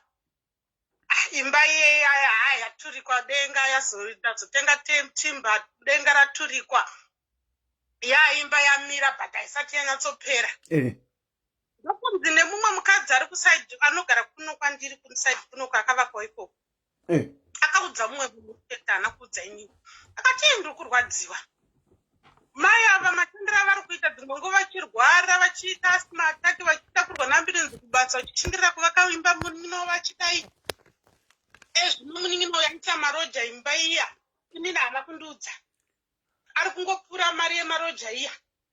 Apa ari kugara kucottage. Ini handina kumukonfranta isati ndakangoti mwana enda unoona kuti zvii zviri kuitika vanangu vangu achiri kumba. Okay. Mwana ndokunoona kuti aiwa mapamba pane maloja akataiwa zvakanaka. Ndopandakachiti ndichibvunza munin'ina kochi. Wakuisa marojawo zvandisingazive ini ngatakati tiri kushandirana pamwe chete. Tiri kubatsirana iwe uri kwenyu ndiri kuno. Pano nepano. Pakadyiwa mari handisendi naye kuti ndingadai ndakavaka imba iyo yakapera ndakavaka imwe yakapera. Munin'ina wangu akandirwadzisa munonzwa. Ndikati munin'ina kuti tiwirirane chibvako pamba ipapo. Nditsvage kupedzisa imba yangu usipo. Kana yapera wozongodzokerako kunogara. Nekuti kuti ndambe ndikupa mari kuti uvake hapana chiri kubuda. Munin'ina wangu akanyatsoti pana handibve. Seane chaakatsika. Ndakapedzisira ndaita zvecourt order kuti abve. Court order kumwana waamai venyu. Mwana waamai vangu. Ndatoona kuti zvatooma. Akaburisirwa zvinhu panze. Akadzokera kunotanga kunoroja. Zvadaro ndakatanga kuchitsvaga futi vamwe vandaifunga kuti vanogona kuvaka imba iyoyo. Ndikaona zvisi kuita. Ndopandakati munin'ina wangu ari kutambura nevana ari kuramba achitenderera mukuroja shuwa. Akaita gore re$13,000. Iye semunin'ina iyeye. Wandinoteedzana naye. Anotera mumashure mangu. Ndakanyatsopfugama apa ndikanamata mwe musi usiku. Ndikati Mwari zvii zviri kuitika. Mwana waamai vangu kupedza gore tisingataudzani. Kana nhasi ndikafa ndirini anoti ko nhasi akafa ariye ini ndinonzwa sei. Mwari makati kune kuregerera. Ndiri kukumbira kuti nditaure nemunin'ina wangu ndimuti sorry inini ndindakamutadzira nokuti iye akanga achiti inini mandibudisa pamba ini ndakuvakira imba. Zvokuti iye adyawo mari zvokuti imba dai yanga yapera. Aiwa. Zvanga zvisina basa. Ndikati aiwa zvakanaka ndakamufonera. Ndikati ndiri kukumbira uregero mwana wamai wangu. Anything can happen. Mai vedu vakafa nesudden death. Hatizivi zvinoitika kufa ari kwanongoiri kana auya. Tisingataudza. Tikakumbirana rugerero zvikapera. Asi ndakati ndinokupa one condition. Yekuti kunyangwe ndikakuti uite zvinhu zvepamba ipapo. Handisi kuda kuti ugare ipapo. Nekuti paye ndakanga ndakupromisa kuti chibva ndivake imba ugodzokera kana yapera. Ukaramba ndikaita zvekukubvisa zvichisimba. Saka ndisida kuti tisvike ipapo. aiwa takadzokererana tikatanga kuwirirana ndikatanga kuchimuti mari achiita ndatenga zvino aiwa tichiona ndichitoona kuti pane zviri kuitika handina kuzokwanisa kunyatsosenza kuti ndipese vakaimba on time saka ndakanga ndakumuti imba zvayasvika pairi ezvino yakuitika maroja uchipota uchikolekta mari yemaroja uchidini ukanobhadhara kuRoyal Martins inenge yasara mari ina handisi kunyatsosenza wochibatsirikanawo chikafu nevana zvakanaka zvikadini kudaro ndopa ndakazongoti mumwe musi one Saturday ndakangofuma ndichiti nhai apa ndaitaura nemurume wacho manje ndiri kukumbira nhamba yegurupu remaresidence ekumarine kwedu ikoko neroja riri pamba rekugara kucottage vakatipatsika kundipa nhamba idzodzo kusvika after 2 weeks ndakazongotsvaga munhu andakaona akandisa kugurupu reri yabva ndazoona nhamba yemuloja mari yavainditi iri kubhadharwa neloja nemari yandakaudzwa neroja kuti vari kubhadhara ndakanyanya kurwadziwa kuti ndakamuregerera paakamboita zvaakaita pekutanga akudzokorora futi handina kumubvunza kuti uri kuzviitirei but ini ndakaita plani yekuti ndakuda kuchitaura nevevaka kana ndatora nevavaka vai vanoita zvokuvaka vapedzisa imbaka ndochiziva kuti zvapera saka inini ndakavafonera nemurume wake ndikati ndiri kukumbirawo kuti musanotora mari kubva mumwedzi waApril nekuti ndiri kuronga kuti vevaka vadi vanopedzisa kuvaka imba kana nemuchizonogara kucottage munogara kucottage kumain house moisa maroja kubva ipapo munin'ina wangu haana kuda kuzotaura neni murume wake akandituka akandishura chakandirwadza ndechekuti ndakanyeperwa kunzi tiri kukumbirawo kuti tiite zvechechi zvekupa vana zvikafu vechechi tichibikira pamba penyu vachitoronga kuita kreshi muloja akandiudza kuti mama muri kuziva kuti pano pari kuitwa kreshi ndikati aiwa unonyepa chikanzi ndo zviri kutoitika ndikati kunyepa akatanga kunditorera mafotos mavidhios handina kumbomubvunza munin'ina wangu kuti uri kuzviitire kana kuti chii akangonyumwa ega kuti zvandati ndakuda kutsvaga vevaka kuti vapedzise imba saka hapasina changu ndikakuudzai kuti zvakaoma sei kuti unotadza kutaura nemwana wamai vako for the second time uchingoita kunge ndiwe mutadzi akabva pandakatanga kuda kuti ndichimubvunza kuti zvii zviri kuitika akabva aingodhiclina makozi angu achidhiclina makozi angu nanhasi anditaure naye murume wake akandifonera akandishura akandituka ndikati naye bamungu ko muri kunditukireiko ko ini ndakuti kungoti musambombomira kunotora mari nditange ndagadzirisa zvino kuti muwane pekugara pakanaka ndo zvamuri kunditukira chakanyanya kundirwadza murume uyu kwacho andawe yake yemukati chayo ndindaimutengera kubva kuno ndiri kurwadziwa antiselina handikwanise kutaura nemunin'ina wangu nekuti anoona ini ndiri ndakamutadzira munin'ina wangu akanditengesera imwe stand futi yaakanotengesa handingati kutengesa nekuti ndine matitle deeds vakanobhadharana mari nemunhu wakanobhadhara ari kuda kungoita kundiparadza chete but inini ndichishandira iye nevana vake kuti vaite life yakanaka saka aiwa ini ndageza maoko paachazodawo kutaura neni aiwa ruregerero handingarambe ndichikumbira ini ndichiona kuti ndiri right hazviiti iye hasi kuna kutadza kwake saka hamenowo madiaries kuti munopaonawo sei ndiyo nyaya yangu antiselina handichataura nemwana wamai yangu nenyaya yemba yendakamutava vake akadya mari kekutanga ndikamuregerera adzokorora kechipiri achidyiwa nezvikomba achidini ainini handingashandire izvozvo saka muriwo yangu vachirugara ipapo here havachagara ipapo vanoloja but ndaivati vanokolekta mari yemaroja vonobhadhara yerendi kuRoyal Martins yasara vochitengawo zvikafu zvavo.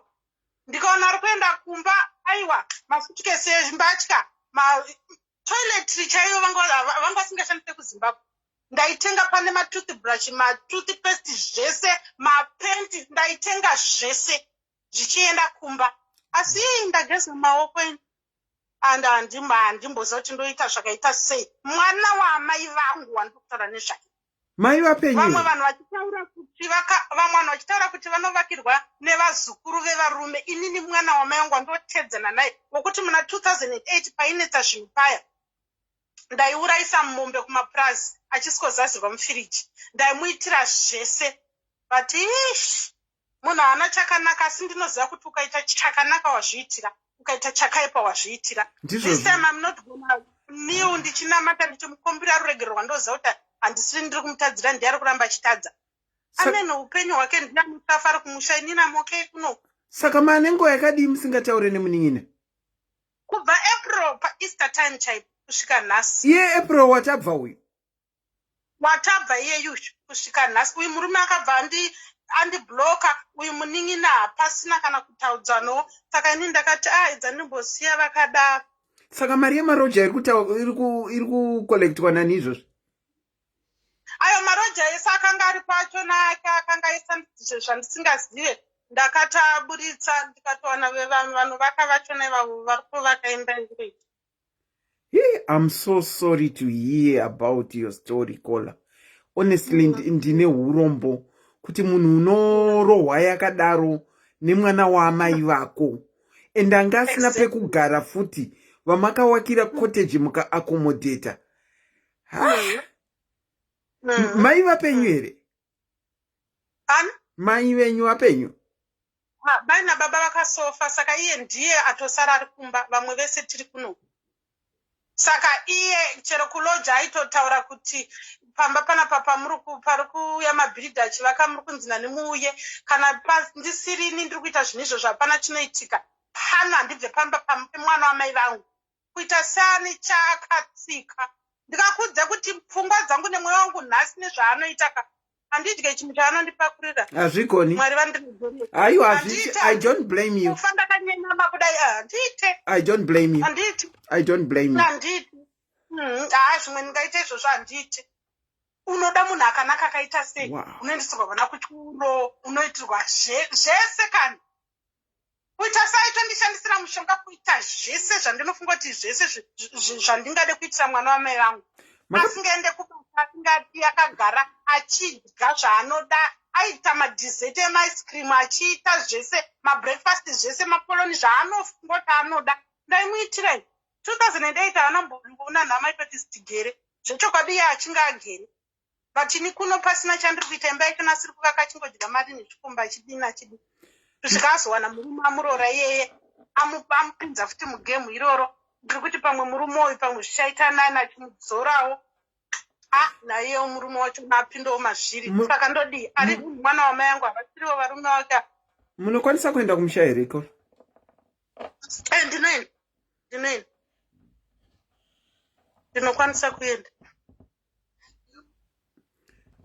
Mapepa emba yenyu munawo ndimi? Aiwa zvese ndinazvo kuno, plani nematitle deeds zvese ndinazvo. Iyo akatotadza kutengesa, pane vakatondiudza kuti aitoda paakatengesa stand imwe yandandinayo aida kutotengesa neimba iyoyo. Saka akatotadza because zvese zvazviri in order. Kana mine iri in order zvokuti munhu waakangotengeserana nayewo zvokuda kungopanana mari, munhu iye akanovaka kajaradha kaakanovaka kuti apiwe mari nemaroja. But zvese zviri muta rangu. Aiwa, kana mine mapepa nematitle deeds, I'm glad you have got your papers. I'm so sorry to hear experience yenyu yamakaenda through. Kungotadza kutenda kwemwana wamai venyu. Akatenga awana pekugadzikana pakanaka, uye nasisi vakaita semi vanomhanya vachitoti awane roof over head. Akaita zvakashata, akazviitira iyi. Mubayiro wacho achamuwana chete. So sorry to hear that. akaenda hakufa akawana mukoma achamuita sezvandaimuita ini because zvinezvika ndazosvika kuti Mwari kana ndiri wrong mucharanga ini nekuti pekutanga ndakambofunga kuti nekutiwo aiso effort amiso imba ikasvika payasvika but still ari kuramba achingodzokorora after ndamuregerera ndoramba ndichingotadzirwa ndichimboregerera aina kuti mwana wamai yangu ndazvifanira kudai but dzimwe nguva zvinonetsa kuti nozvinzwisisa mwana wamai wenyu, but sometimes we have to reach a point whereby we have to love from a distance. Kana munhu asikadi kubetserekana hadi kubetserekana chete, saka there is nothing that you can do really. But I'm so sorry to hear about your experience, Kola. So sorry. Aiwa maita basa, thank you so much for sharing your story. Maita zvenyu tatenda. Vakomana, mwana wamai vako anokutamba nyowani yakadaro, mwana wamai vako. Vakomana.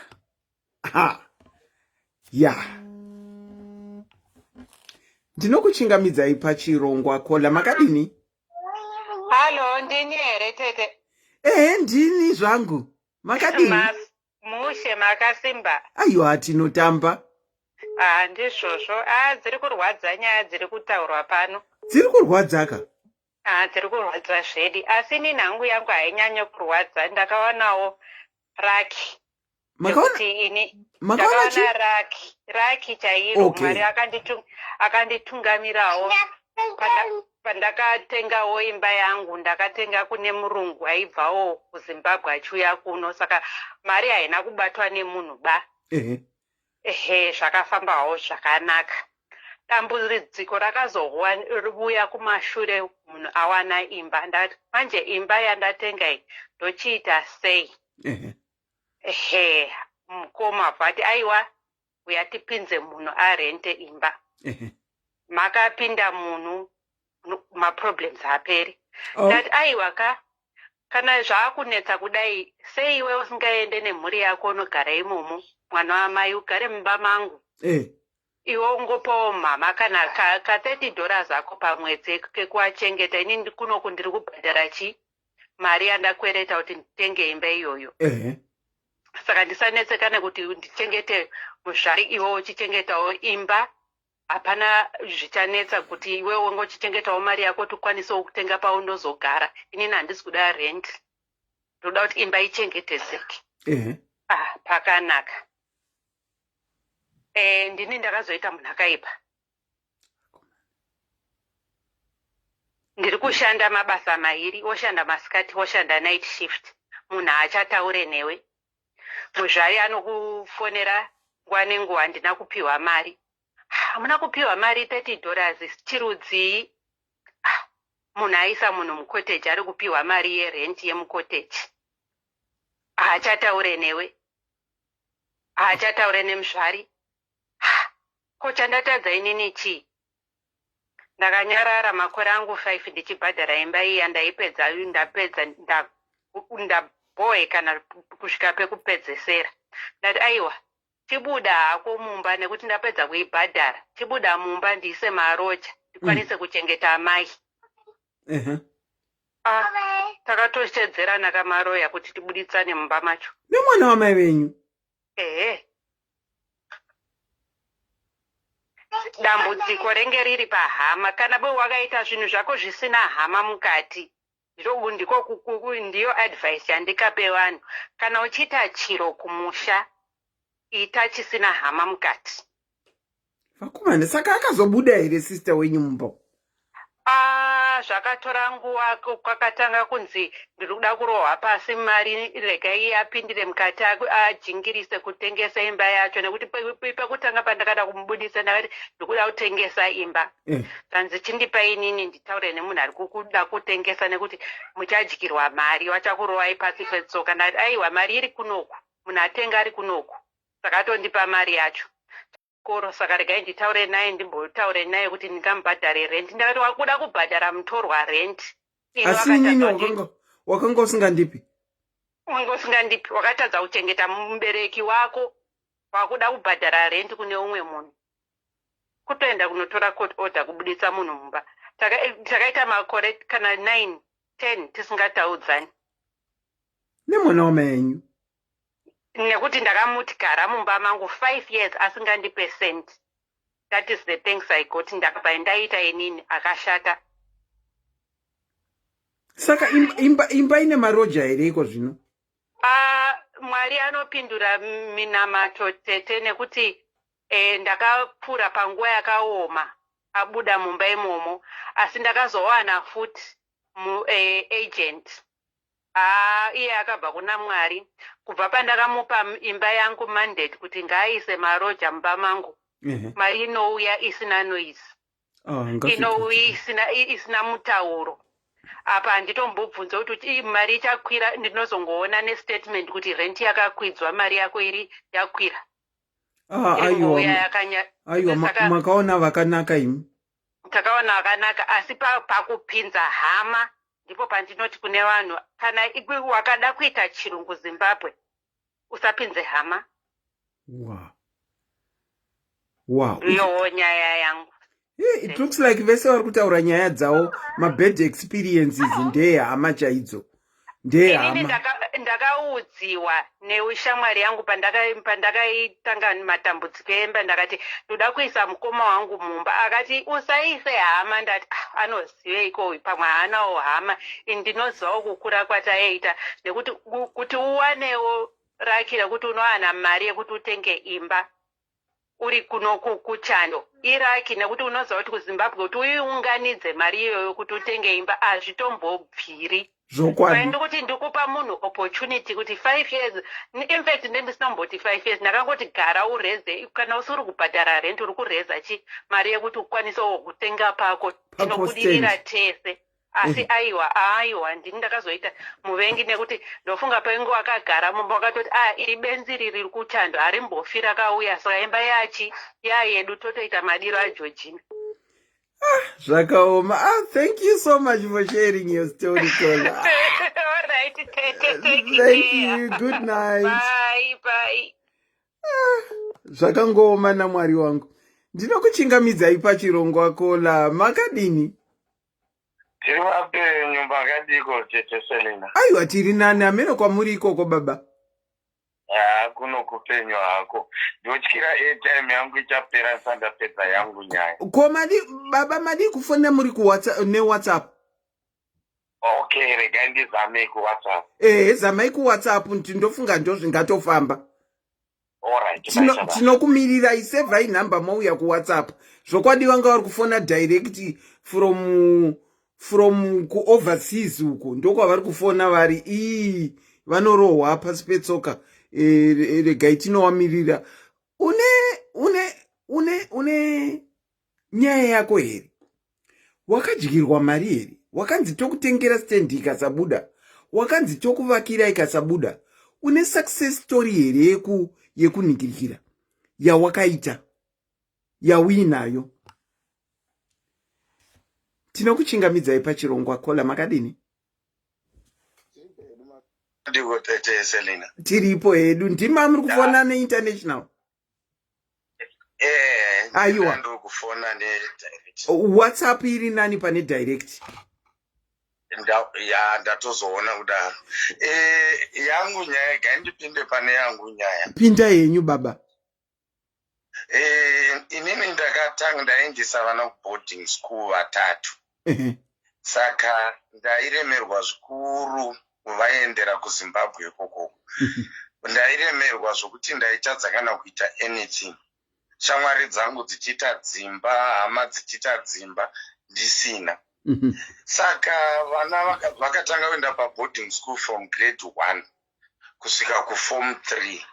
Okay. Ndakazomboti apa pakati ndobva ndafonerwa navatezvari baba vamadzimai. Zvikanzi mukwasha ndawana imba, ndawana mastands kuno. Mastands aya ina hangu handina mari, ndandichida 1, iwo torawo 1. Ndikati aiwa baba hapana chakaipa. Zvikanzi saka iwe uchitumira mari yestand yako 1. Then toita ndotengera iwewe yako. Yangu hamuchero ndikairuza. Nondorwadziwa nokuti hauna imba. Iwe uri kudiaspora. Ndakatumira mari zvikanzi Unfortunately havana kundiudza kuti imari iniwo ndakangotumira mari yandaive nayo zvikanzi mari yako yakwana masitenzi 2 mukuwasha saka imwe stendi sokutaura kwandanga ndichiita ndaakuchiitora imwe stendi yoitawo yako kana ndichizenge ndarima vanorima donje kana ndichinge ndarima donje ndichazokuvakirawo nemari yako iya ndikati aiwa baba havana chakaipa zveshuwawo pavakanokohwa vakavaka stendi imwe 1 nemari iya yandandavapa kuti vatenge stendi yavo vakavaka kusvika paroofing isina hayo mawindow isina mawindow frame nemadoor frames ndobva vati mukwasha kana nguva wozouya tokwanisa kusheya mastands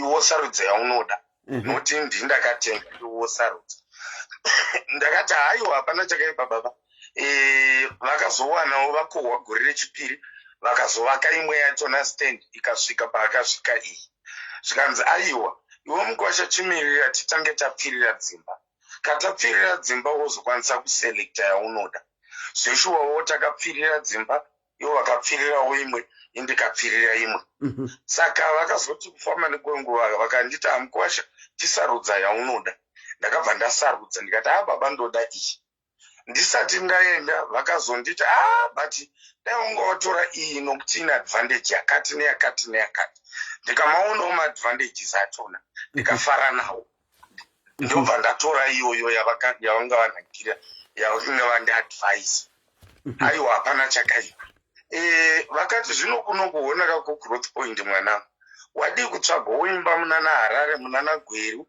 mumataundi mahombe aya ndatezvara ndivatezvara ndikati aiwa baba hapana chakaipa regai ndiri kuuya ndakabva ndakwira bhazi rangu ndobva ndaenda kumusha ndasvika ndakasvikira kumba kwemwana womukoma wangu first born yake musikana akaroorwa andatambirwa paya ndakataura navo nyaya yangu zvikanzi baba madi kutora vana mavaisa padhei mutore mari yamuri kushandisa yese kuvaisa kuboarding school mutsvage imba kati but muri kuuya nezano rakanaka vakanditaridza dzimba dzavo ndakarwadziwa ndione vanhu ava vambowani mari sekuwana kwandoita asi ivo vanhu ava nditoni dzimba 3 dzese aiwa ende vari kundikurudzira zvinhu zvakanaka hazvisinei ndakaenda kunokonsautawo vana kumaboarding school kwavanga vari kuya ndakabva ndahaya moto muHarare kumakahayari ndikaenda kuchikoro kwevana vana vakasvika vakati dedi zano ramunainaro rakanaka zvikuru saka takabva tabvisa vana paboarding tikavaisa vakatsvagirwa imba yokurenda tikatsvaga chikoro muHarare vakatanga kudzidza vari muHarare imomo vachirenda vana vangu vaibatwa rafu padzimba dzavairenda hei pakaoma vana vasina kumbowana experience yokurenda vachikura ndakakura navo kuno kusouth ndine imba yandakatengawo kuno saka ndaigara navo paimba yandaigara nayo paimba yandogara kuno kusouth saka takazoti tagara ndobva ndati vana vakuenda kuform 4 chirega ndimhanye ndiite zvokutenga imba ndiite zvokuvaka imba ndakadzokera kumusha ndikawana stand ndawana stand iya ndakabhadhara stand ndikaipedza mukuwasha manjouyawe akabva ati baba tumirai mari ndikuisirei box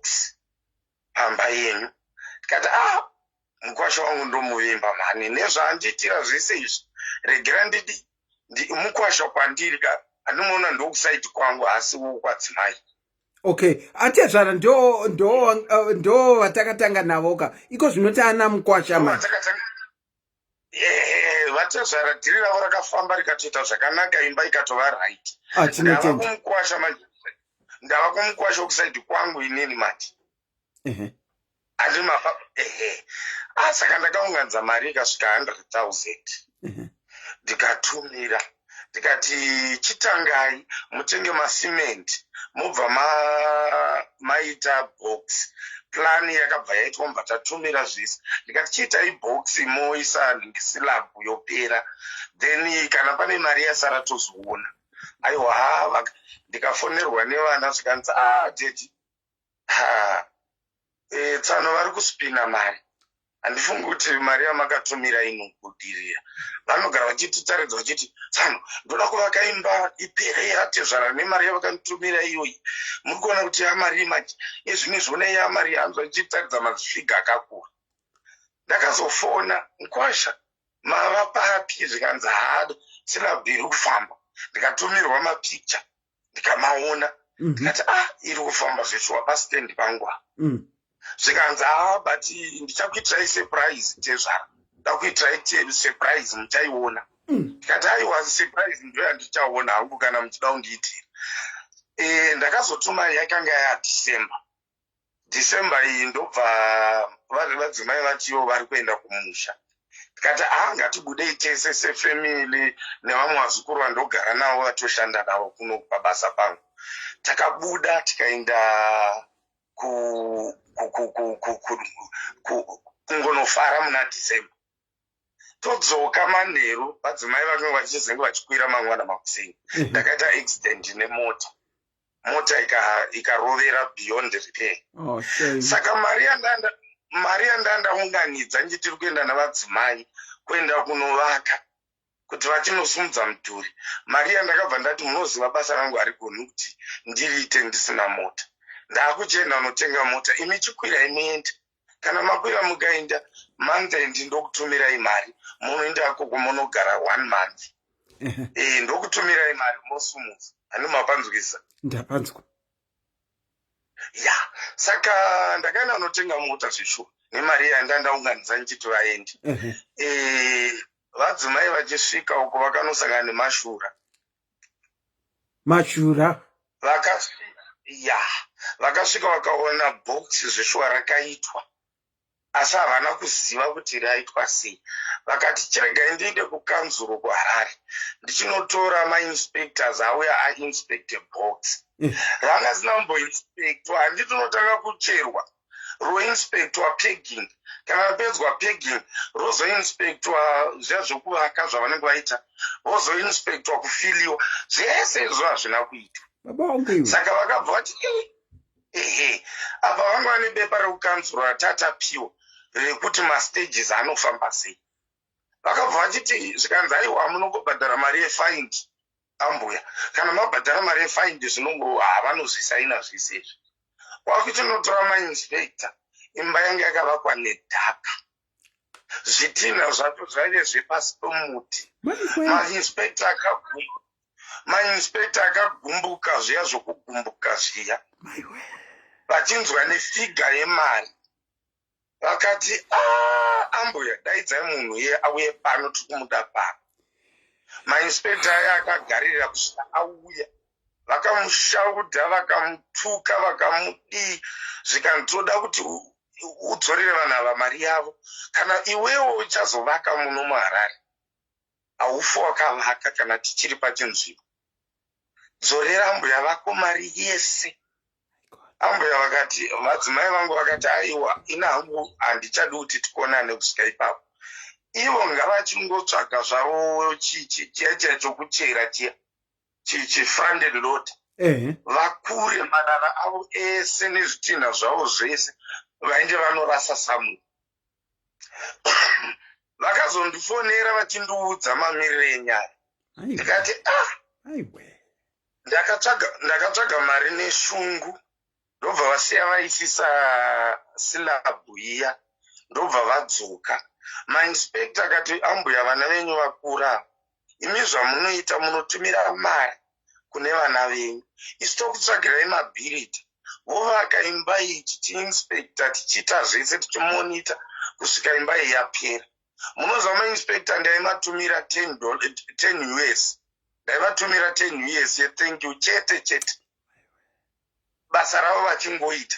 Yakavakwa imba kusvika yapera kuti tsvai kusvika zvese matiles tii. Hapana yese imba yakapera. Mainspectors iwayo ari amonita zvese. Nokuisa bowl, nokuisa paving, nokuisa gate chairo ripame, nokuvaka juraho rese takapedza everything. Mainspector iwoyo achingova ndivo vari kuita basa rese. Vaingotsvaga bhiridha wavo vomudza kuti ita izvi votobva voenda. Vana vozotumira mari kuvana vofonera mainspector vobhadhara mainspector aya obhadhara mabhiridha varipo vana vakatarisa. Totumirwa maningi vaingotitumira mapictures ezvinhu zvese zvavaita mareceipt zvii zvese material kwaisumuka inspector nemwana wangu nabhiridha voenda vanotenga material youngana vobva vavaka. Imba yakasvika pakupera everything. Dambudziko manje handizivi richava dambudziko. Vana ndo vaigara kumusha vapedza chikoro ndakavatora vava kuno. Zvino ndiani otosiya pamba paya. Vadzimai vakandibvunza zvikaenda kuisa imba kumaagent ndikati imi zvamuita nemba handizivi. Itai zvamunenge mangoita zviri safe zvamunoona zviri safe. Handida hangu nyaya kuzvipindira. Vadzimai vakazotora munin'ina wavo vakamuisa ipamba. Handizivi kuti ichapera zvakanaka here nyaya yacho, asi ndakaramba kuipindira. Ndikati chingoita imi zvamunoona, handizivi kuti ichapera zvakanaka here. Ane nguva yakadii munin'ina akaiswa pamba? Iye zvino ndofunga kusvika kuma 8 months nokuti vana vakauya muna February. Makataurira iye achizopinda muna March. Mama vakataurirana magariro here, pane chavari kubhadhara here, chii chiri kuitika ipapo? Ivo vakavati bhadharai kukanzuru, munobhadhara mari yekukanzuru, moisa maloji. Maloji anoisa mari kuakaunti yavo ivo yekuZimbabwe koko. Handizivi kuti vari kuzviita sei, mukuru here kana kudii, kana kuti vane kadhi remukuru vanoisa mari mukuru. I didn't ask that. Ndangoti hamene kuti vari kuzviitawo sei, but ndikuona sokuti nyaya ichapera zvakaipa baba, asi ndakaramba kuipindira. Baba, regai ndichitokupai warning ndichitaura experience yangu ini. Munonidha kuziva kuti kukanzuru iri kubhadharwa here. Ndakazonoibhadharira kukoti ndakutorerwa imba. Ndane chikwereti chemakore changa chisiri kubhadharwa kukanzuru. Munonidha kuita find out kuti kukanzuru kuri kubhadharwa here. Mukaita munyama nekanzuru vanokuendeserai nhingirikini imba kuauction nekamari kadiki diki. Mukaita munyama nekanzuru. And yeti vamwe vane zvikwereti zvakakura zvokuti. Zvamatotaura kudai tichingopedza kukata apa ndakutovafonera tichivaudza nyaya iyoyo.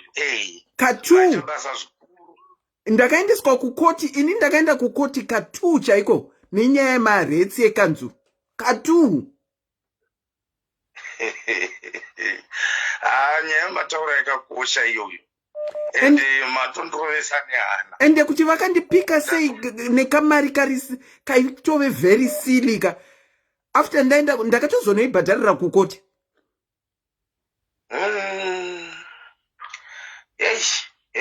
Regai ndiite follow up nditoteverera zvamatotaura kudai maita basa ende mandibetsera zvikuru.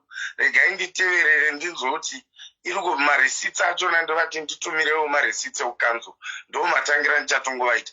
Unfortunately vadzimai havagari padhuze nei, vanokubasa kwavanoshandawo vari, saka ndoda kuti wafonera izvizvi. Pane mwari kuti hanzi you can now get your bill online, or what you can do is mukaziva account number iri pachipepa chenyu chemaretsi munogona kufona direct kuti mubvunze kuti kuri kuowewa mari. You can do that. Okay. Maita basa zvikuru. Regai nditoita follow up and kufona kwandaita mandibetsera zvikuru.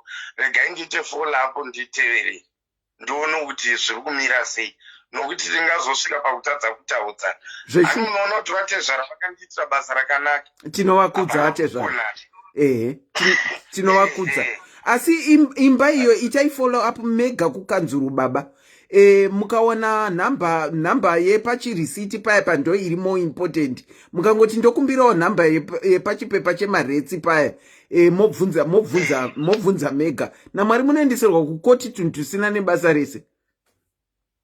Thank you so much. Regai nditeverere nditoita follow up nenyaya yacho izvezvi. Tatenda baba. Ndingangoti kubva muna machi kana kuti pakazoita mess up because vana vangu they were so responsible. Vaita zvinhu zvese in order. Aiwa. Vana vaduku. Vakaitawo vana zveshuwa kunyange iye mainspector acho tinongomatenda nekubata basa kwavakaita tinovatenda. Aiwa vakandibetsera zvisingaiti, vakandibetsera zvakanyanyisa kudarika hama dzangu chaizvo.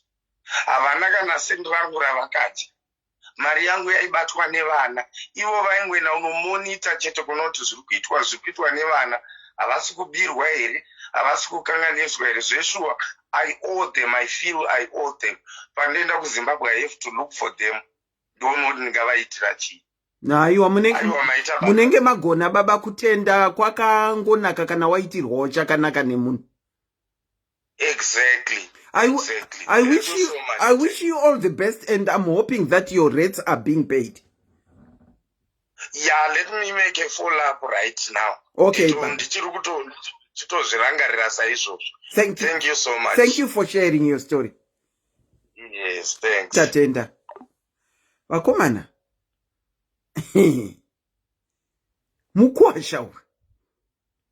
Mukwasha saka tochiti ava ndiatezvara. Mukwasha akarova atezvara pasi petsoka. Asi avawo kuna atezvara vavo. He did very well. Dzaispina hadzo mari, shasha yaispina mari. Ndaona mubvunzo wabvunzwa namukoma Mo Boys apa, ndatora screenshot. Kwanzi namukoma Mo Boys, auntie, please help to understand. Let me take this call. Toita mubvunzo kana tisina munhu. Ndinokuchingamidzai pachirongwa kola makadini? Makadini titesere. Aiwa tiripo hedu makadi iko kwamuri ikoku. Susu tinotamba. Makaita Mbira yakashaya muswe nekutumira here? Aiwa inini ndakawana zvangu nekuti time yandakabva kumba uko takabva nguva yatakange tadzidza kuti zveshuwa unogona kushayiwa muswe nekutumira. Saka apa takazouya kunoko takange tati ngwarirei takuzviziva, asi zviro kwazvo ichokwadi kuti there are so many people vari kuchema kana kuti vakasvibiswa mwoyo wekudevelopa zvavakange vachida kuita kumba nokuda kwehama. Ende kunyanya ndinoti hama because kazhinji kachona vanhu vatinonzwa vari kukanganisa kana kuti vari kupuruna vanhu vari kunze ihama. Haupurunwe nemunhu wekure, unopurunwa nemunhu ari padhuze dhuze newe. Saka izvozvo ndo zvatakadzidza tichiri kumba. So isusuwo zvatakazoita ndezvekuti patime yatakabva kumba takange tiri pakati pekuvaka.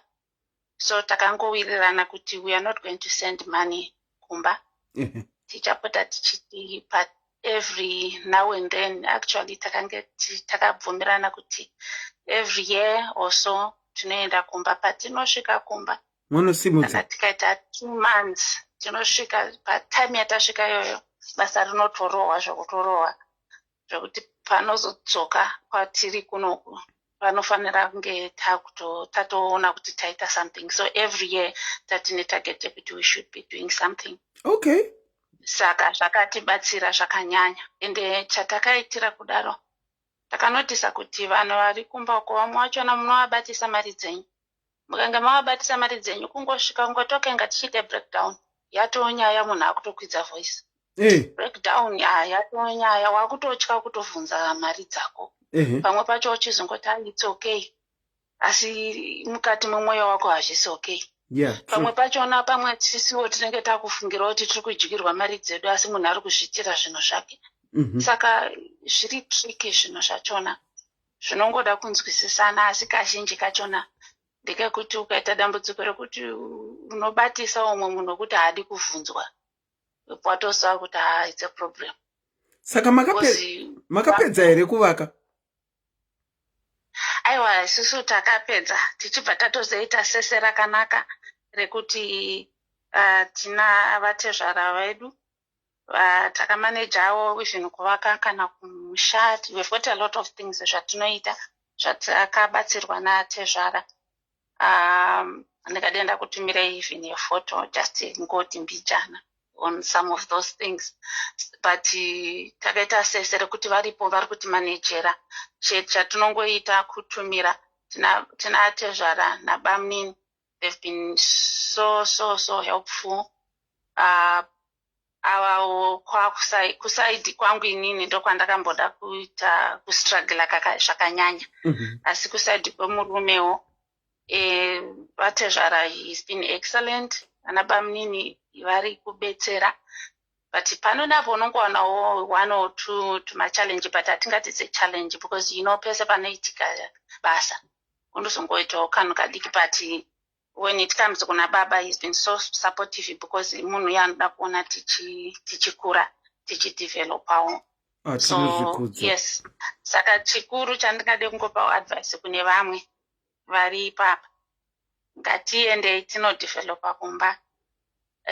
Kune vakasvibiswa mwoyo, tsvagai zviri nani kuita zvaitwa nakola vabva vakutaura. Vanga vachitaura kuti vakazopedzesera vakushandisa macontractors. Because ukaramba uchiziva kuti hama yako iri kukupuruna uchisara usina chauinacho, uchiramba uchiita, unopedzesera wapedzesera usisina, ende paunoenda kumba vanotaura kuti ndo vanga vari kudiaspora kana ndo vanga vari kupi, asi havana chauya nacho. Saka ngatitsvagei some other means and ways dzekuti tidevelope, ngatirege kusvibiswa mwoyo.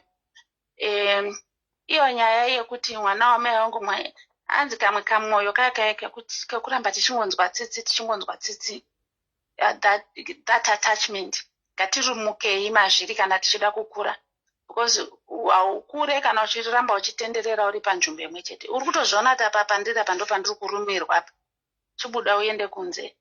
Pamwe pachona nenyaya idzo dzekuda kuisa vanhu mudzimba, sometimes it's better kuisa munhu wekuti mangwana unokumudza tai wachibudai zvatonaka, una dambudziko nazvo.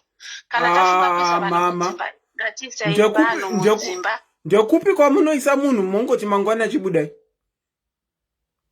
Aiwa, kuti kana chiti mangwana ngatibudei, I'm not it's a language handingati yekurerutsa, although ndikuti mangwana ndikakupa notice, even ndikakupa notice hazvifanire kundityisa kuti ndikupe notice, because tanzwa nyaya dzekuti pamwe takuzoita zvemapurisa nokuita sei. Asi kana ari munhu wandaisa mumba mangu ari kurenda, I can tell you kuti okay, you are serving your notice now, after a certain time kana 2 months wakubuda, of which umwe wanenge une ukama naye anogona kutokudza kuti hazvigoni, handisi kubuda, anotokudza kuti handisi kubva pano sezvanga zvichitaurika. But kana ari munhu wawasainirana naye pasi, anobuda munhu achienda. Then also munhu achitanga kupinda mumba mako, kana wafunga kuti okay ndoda kubetsera iri hama, mutaurire maconditions ekuti panapa kupinda anda maconditions akati. Pamwe pachona atinonyara kuburitsa zvatiri kufunga pachena, nokuti tinofunga kuti tinonzi tinonetsa. Ngatinzi tinonetsa, asi ndichisara ndakafaranuka mukati memwoyo wangu. Pane kuti ndinzi ndinonetsa, asi by the end of the day ndikuramba ndichingotsitsikirirwa, ndichiita maBP, ndichiita mastress nokuda kwezvinhu zvangu. So ini ndinofunga hangu kuti it's good to be open, and sometimes patinozomboona vanhu vanonzi vanoda kubetsera, unonzwa anoda kubetsera vanhu vekunze, anoda kubetsera vanhu vekunze. It's simply because of kuda kuchengetedza marelationships nevanhu vari padhuze neni, nokuti ndoziva kuti ndikazodai mangwana tichanetsana. Saka ndakupedzesera ndakuenda zvangu kune vanhu vekunze. Yeah, true. So this nyaya iyi inosiyana nemhuri, kana kuti inosiyana nesituation yemunhu, but chokwadi tikatarisa 90% of people vari kukatywa vari kukatywa nehama dzavo. True. So true. Zviri kwauri iwe munhu kuti how best, and at the same time atidi kuti hama dzavo dzese, because kune vari kuitirwa zvakanaka nehama dzavo. Saka iwewe as an individual, you know your story, you know background yako, unoziva mhuri yaunobva. Kunotoone vamwe wekunzi anogona zvanga zvichataurwa kunzi unogona kuitirwa zvimwe zvinhu, unogona kuurayiwa nehama yako zvekare nokuda kwezvinhu. Saka kuti tingogara tiri papeji iri nani, tingogara tiri pari nani, unofanira kuve munhu, pane vanyora pakanzi ngatichangamukei, ngatichangamukei, vhurai maziso. You know vanhu vakakutenderedza. Don't be ignorant of vanhu vakakutenderedza. Ziva vanhu, ziva kubva kuvabereki. Kuna vamwe vabereki chaivo vari kudhiritsa vana vavo. Zvinhu zvinoitika izvozvo. So you just need to open up your eyes. Muona yedza kuavoida zvinhu izvi. Hakuna dya poison nokunyara. That's the only way I can say it. Hakuna dya poison nokunyara. I think in this show, thank you. Thank you so much, Kola, for your contribution. Yeah. Wow. And I think I understand it because when I went home to Kukanzuru before COVID, everything was a mess. Bills and service charges were not paid for 2 years. Zvakaoma, I think it's better to do this form here. Vakomana, wedwe zvakangooma, asi chandinoona ka vanhu vari kumushava havana mugoni. Vanhu vari kumushava havana mugoni. Zvandakuudza kuti ndakaendeswa kukotika tu. Macharges asingabhadharwi. Roja rimwe rikatondishaudha kuti mama Prince, hamuziva zviri kuitika kunoku. Ndikasiya ndatimbirwa imba fireplace, ndakasiya ndatimbirwa imba iyi fireplace, ndikatemerwa mahwindo yese. Ndamupa notice achiramba kubva. Ndakamupa notice achiramba kubva. Inini ndini nyakutoshedzwa kurent board. Hazvina mugoni izvi. Ndini nyakutoshedzwa kurent board inini wacho. Ndapa munhu notice. Hana unotaura kurent board kuti ndamupa notice ba. Kuti nyatsonyorerwa katsamba kekunzi svikai kurent board muri kudiwa, muri kudzimuka munhu zvisiri pamutemo. Zvakangooma wedu we. Mbira yakashaya muswe nekutumira. Une home projects ako auri kuita here kana kuti awakaita awakarohwa pasi petsoka. Kana kuti yakaita success. Ndanga ndiri kuti ndaona comment ya Mukoma More Boys. Anzi, auntie, please help to understand how do we balance kubatsira and spoiling. Kubatsira and spoiling. That's a bit tricky, Mukoma More Boys. Because tinomboti spoiling here, tinenge tichitongoti tiri kubatsira. When we give kumusha, tinenge tichiti tiri kubatsira. When people always get free things, vanova ne sense of entitlement. You are very correct. You are very correct kuti vanhu kuvapa kumusha vanoita sense of entitlement. Maybe when we help, we need to limit. True, I agree with you. I agree with everything that you have said, Mukoma More Boys. And nakuona hangu imwe message kuti yange ichitichi. The number that you can call is pinned below. Wakarohwa pasi petsoka here. Kana kuti yako yakave success. Takamirira vanoda kufona vachishare. Regai ndichingosharewo zvangu. Kuti yangu inini ye home project, I think I've shared it was a success. And even on appreciation night, I even brought the lady akandivakira imba ini. Munhu wemukadzi anotya Mwari akandivakira imba. Kubvira ku foundation kusvika isvike ku roof, ku ceiling. Munhu wemukadzi akandivakira. Ndakamuunza ndikataura naye, vakazopedzera vaakutaurawo gure rawo ravakange vaakutaura remunhu wavari kuitira imba. Saka inini yangu, it was a success. It became a failure ndakuisa maroja pamba. Okay, I'm going to briefly show you imba yangu yandinoti yakavakwa nemukadzi inini. I hope munoiona. Don't mind the people in the picture, but I just want to show you. Mu living room mangu muyandakavakirwa neshamwari. Shamwari. Vandakati evangelist shangwa vaya. That's my living room. Yandakavakirwa neshamwari. From foundation to zim tile. Shamwari. Ishamwari.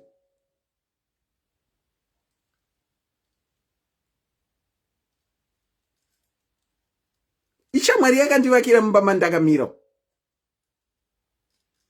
And ipapapa, that was because ndakavaka ikapera ndikaisa maroja ekundinetsa. Akasiya atema mawindow ese, akasiya atema chimney. Vamwe vasingabhadhare hawo maretsi waenda ngoti garai mahara, vasingabhadhare hawo maretsi. Ndikaendeswa kurent board, but imba yandakavakirwa neshamwari apa ndakatezo renovate, penda nekurenovata after maroja agara for years. Mune maroja kuti vana vangu nekuti vakura vaone kudzokera kumba. Saka inini yangu it was a success other than pa maroja. Maroja akanditambisa nowa wedwe. Maroja akanditambisa nowa. Ndakazoona hangu 5 years dzazosara vana vangu vachizodzokera. Ndakazoona hangu mwana wasisi wandakati ndokumbirawo kuti ungogarako wakangochengeta imba. I don't want anything. Zvemaretsi izvozvo ndo zvandoda kuti ubhadhare chete. Aiwa, pamba pangu ipapo ndo papakatotangawo kutomira zvakanaka, kutoragidzika kunge pamba. But aiwa, roja rakupedzisira randakazoti mwana wasisi enda unogara rakanga randiitira zvinorova, rakasiya piki ikaititore kola. Ndinokuchingamidzai pachirongwa. Kola makadini? Tiri nani antisei nangorisei. Tiri nani? Makondirimainda nenyaya yemaroja yamataura kuti makatambiswa nhova. Nhova chaiyo baba. Ndikakutaurirai andiselina ndakambonetsana nemumwe muroja. Zvese zvamataura izvizvi munhu anga ane 7 months asingabhadhare rent. Kudaro ndanetsana naye. Akandiendesa kuna narent board. Inini imba yangu yandakavaka iyi. Apa muri kunetsa naye achiona kuti muri mudiaspora ipapo? Anenge achizviziva kuti ende chandakatozonotisa vanhu ava vanotsvaka dzimba dzevanhu vaya vanenge vari kumadiaspora. True. Handiti ndo vavanotagita because vanoti hanzi muridzi wemba ari kunze, saka pane freedom. Handiti takanetsana ndakatozotipirwawo nemumwe munhu so wanda ndisingambofungira kuti idea yake inosenza. Akanditi mukoma, at the end of the day imba ndeyenyu. Chingoti muda kugadzirisa rufu yemba because pane pamwe pakabhenge pambunzi pari kurika. Handiti varamba kubuda vanhu.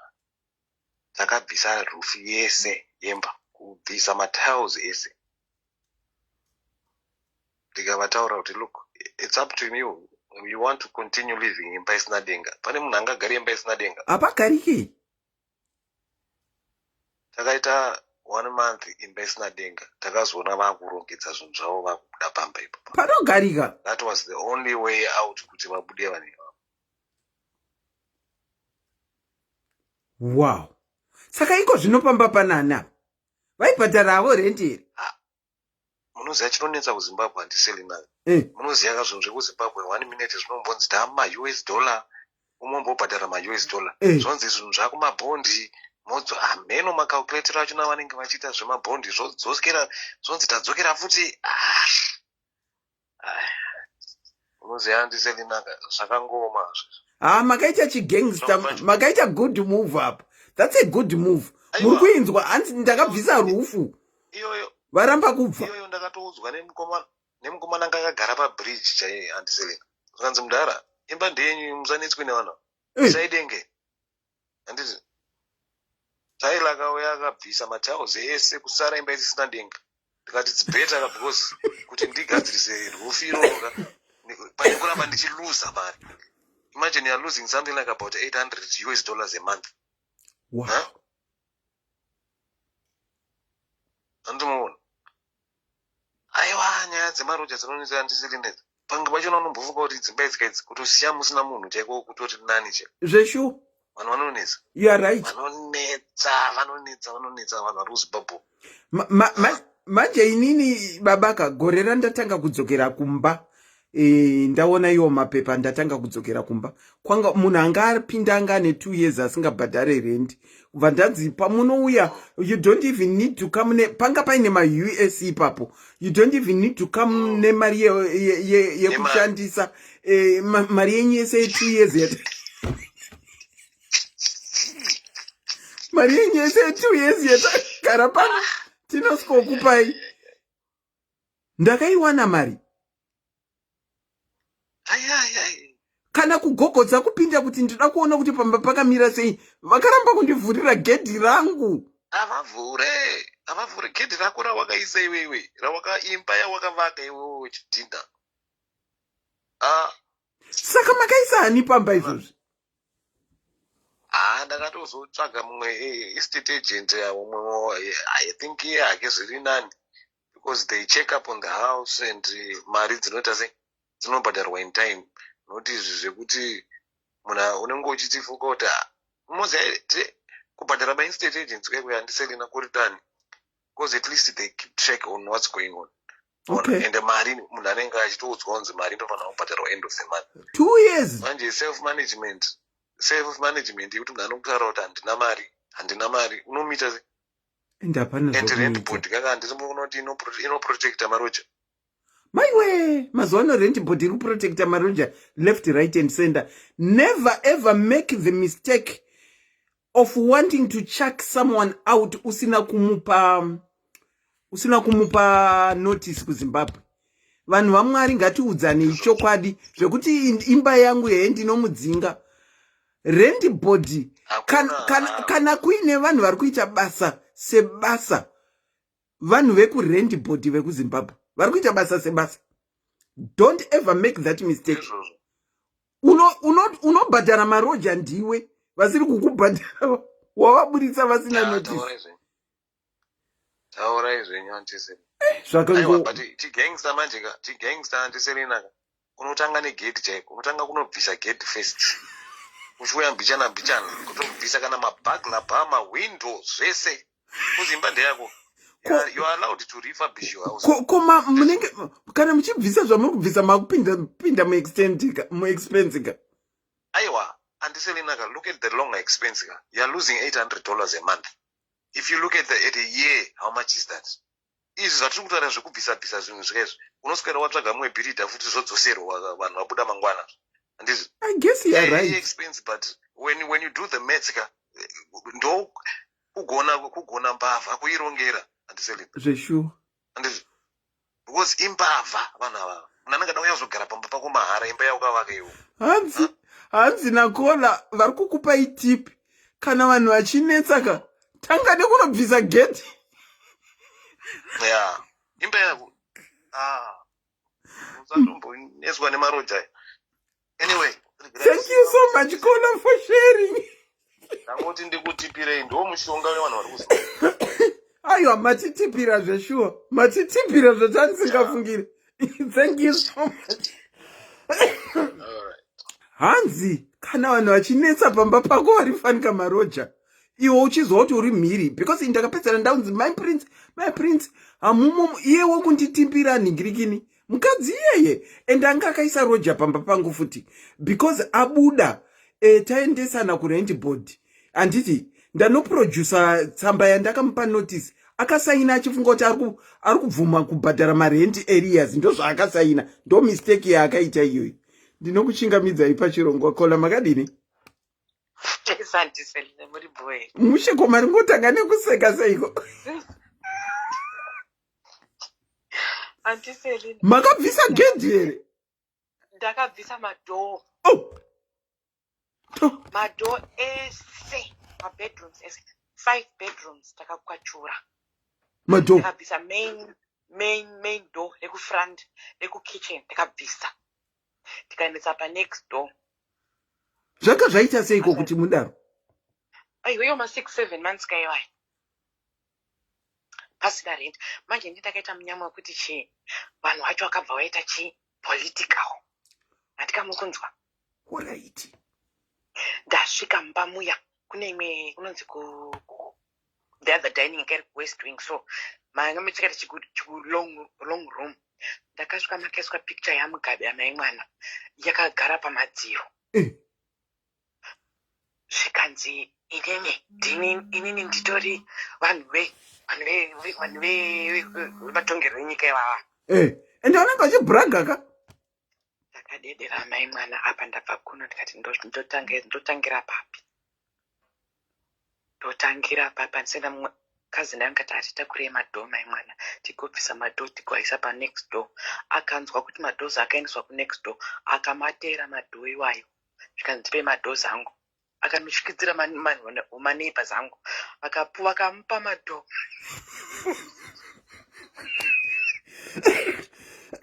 Vangaregere kumupa futi pikicha yakahenga kumadziro. Wabva wamupa madhoo. Kusvika takabvisa madhoo tikabvisa futi door ningireni gate because gate rari sliding handiti. Anoslide ayai. Takarikwachura ndakangoti simudza mudenga so. Ukarisimudza rovha raita sei? Rovha rabva. Vataribvisa. Unonyeba iwe. Takadzoka mangwana zvadzoka zvaiswa izvo zvatakabvisa izvo. Zvadzoserwa futi. Vanozvitora baiginya panext door. Ndazotorawo sekuru wangu hanzvadzi yamai vangu vakatsamwawo vakati handetese vagoenda nini vakazoita problem yekuti vabva vamuchaya manje. Kuchaya kurova? Kumurova chete kumurova yetenant manje. Sekuru wakarova tenant? Mai mwana sekuru wabva wabatwa zvikanzi uyai kumapurisa taendeswa kumapurisa within minutes. Atiselena vanhu vahombe handimbotaura nemazita ivavo vakazara vese papolice station. Ivo vakomana vechidika vanomhanya munoona mumasocial. Vakanga vachedzwawo matoi simudza gumbo. Takaona ari kuenda motikari maku4x4 makurange rover vauya kuzomiririra. Ndikati imi muri kumirira kuti abhadhari rent panzvekuti mumpe mari kuti aite sei abhadhari rent. Sekuru wangu kasunga amai mwana wakagara mujeri wakagara murimandi for 3 months. Shame. Up to now, I feel so bad. And munhu aidaundibatsira, he's not even a violent person, but munhu angangorwadziwa nekuti muzukuru wangu ashupika abva kudiaspora akushupika futi, but vakabatwa rough kandi kusvika kumalawyers kunonzi kurimandi uko watotenga zvese manonzi mapia manonzi mapc anonzi ananikwa anomira mukoti vaive vatengwa vese avo antiselina vatengwa kupinda nyaya nonzi hapana nyaya ndadzokere kurimandi. Following week ndadzokera kurimandi apa tibvisa $100 kuti lawyer rimiririre. Lawyer hapana zvari kutombeta atobva kana nechance anotobva kana nechance yekuti amiririre because vangu vachitongobhadhara manonzi ivavo vekumakoti avo. Unongosvika zvikanzi nhasi hapana tashaya pepa renyu ndadzokera kurimandi mangwana futi tasvika hakuna pepa rashayikwa. Ndakazobatsirwa pakazopinda vamunangagwaka vamwe sekuru vangu vanoshandawo kumasoja ikoko anonyembe dzavo munhu wanewo position ndo vakazopindira manje vakauya vakapfekawo uniform yavo yechisoja. Vakutoita competition yekuti who is bigger. Yes, and it was the right time because ndopakabva paito sei pabviswa mugaba handiti maona. Okay. Saka avo vanga vari veG40 avo mukunzwa. Alright. Saka avo vachipinda vamunangagwa handiti munangagwa anga ine masoja handiti. Saka inini sekuru vangu vanga vari chii vanga vari vemasoja. Sekuru vangu ati hazvinetsa handei. Sekuru vangu vabva uya nezimotikari avo rekumasoja kune uniform yavo yenhingirini yekuarmy vane mazinyembe vane manyembe manje ivavo. Zvikanzi ndikukudza izvo zvekupedzisira ndoda kuona wabvisa zvinhu zvako by tomorrow kana usingadi kunetsana nenini.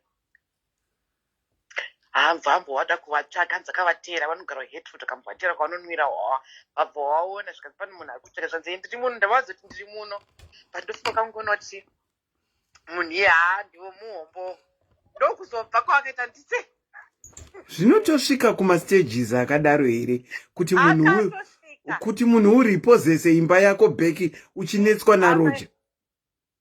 Takatosvika ikoko. Takatosvika manje benzo ndakati handichada ndisena ndakakiya. Kiya madho. Saka munonovhura kana maenda chete. I don't blame.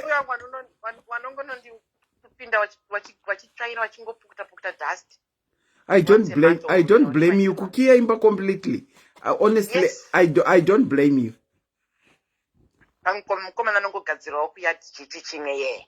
Full stop because unoluza mari ndakaluza mari yakawandisa saka.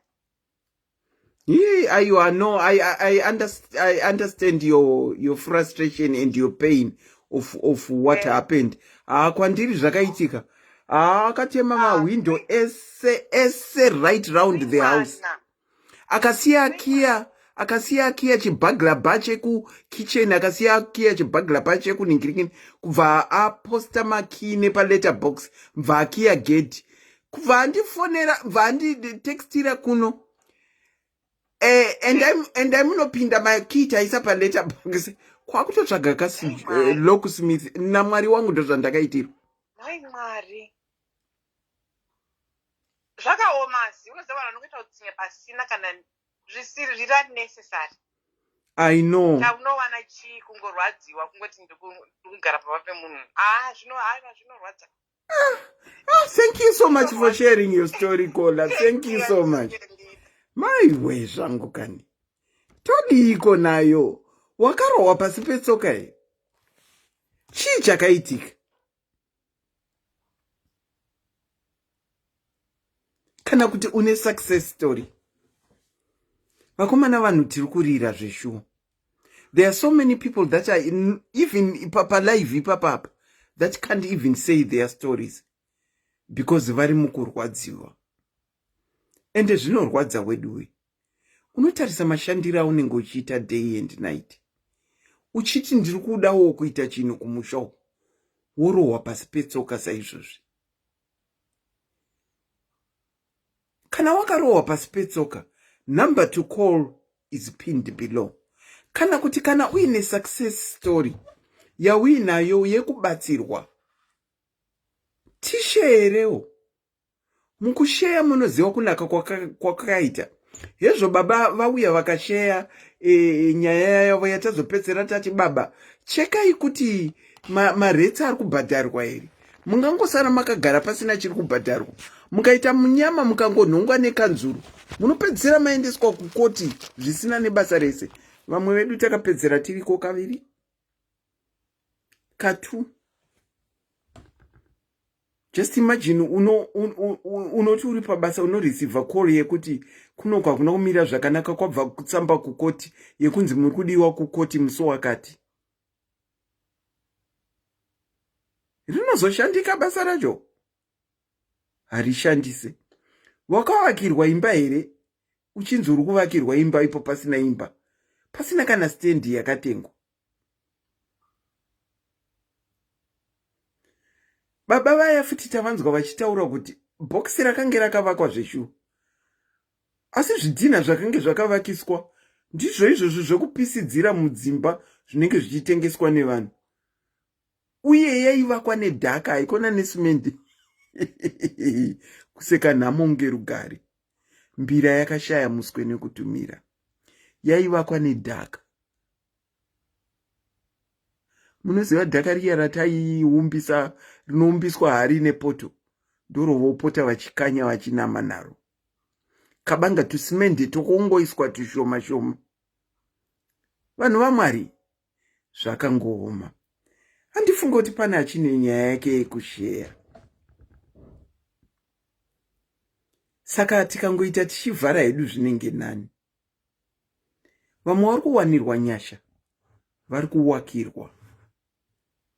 Asi zhinji nyaya ndedzekurohwa pasi petsoka. Ndinokuchingamidzai pachirongwa Kola makadini? Auntie Selina, muri ready?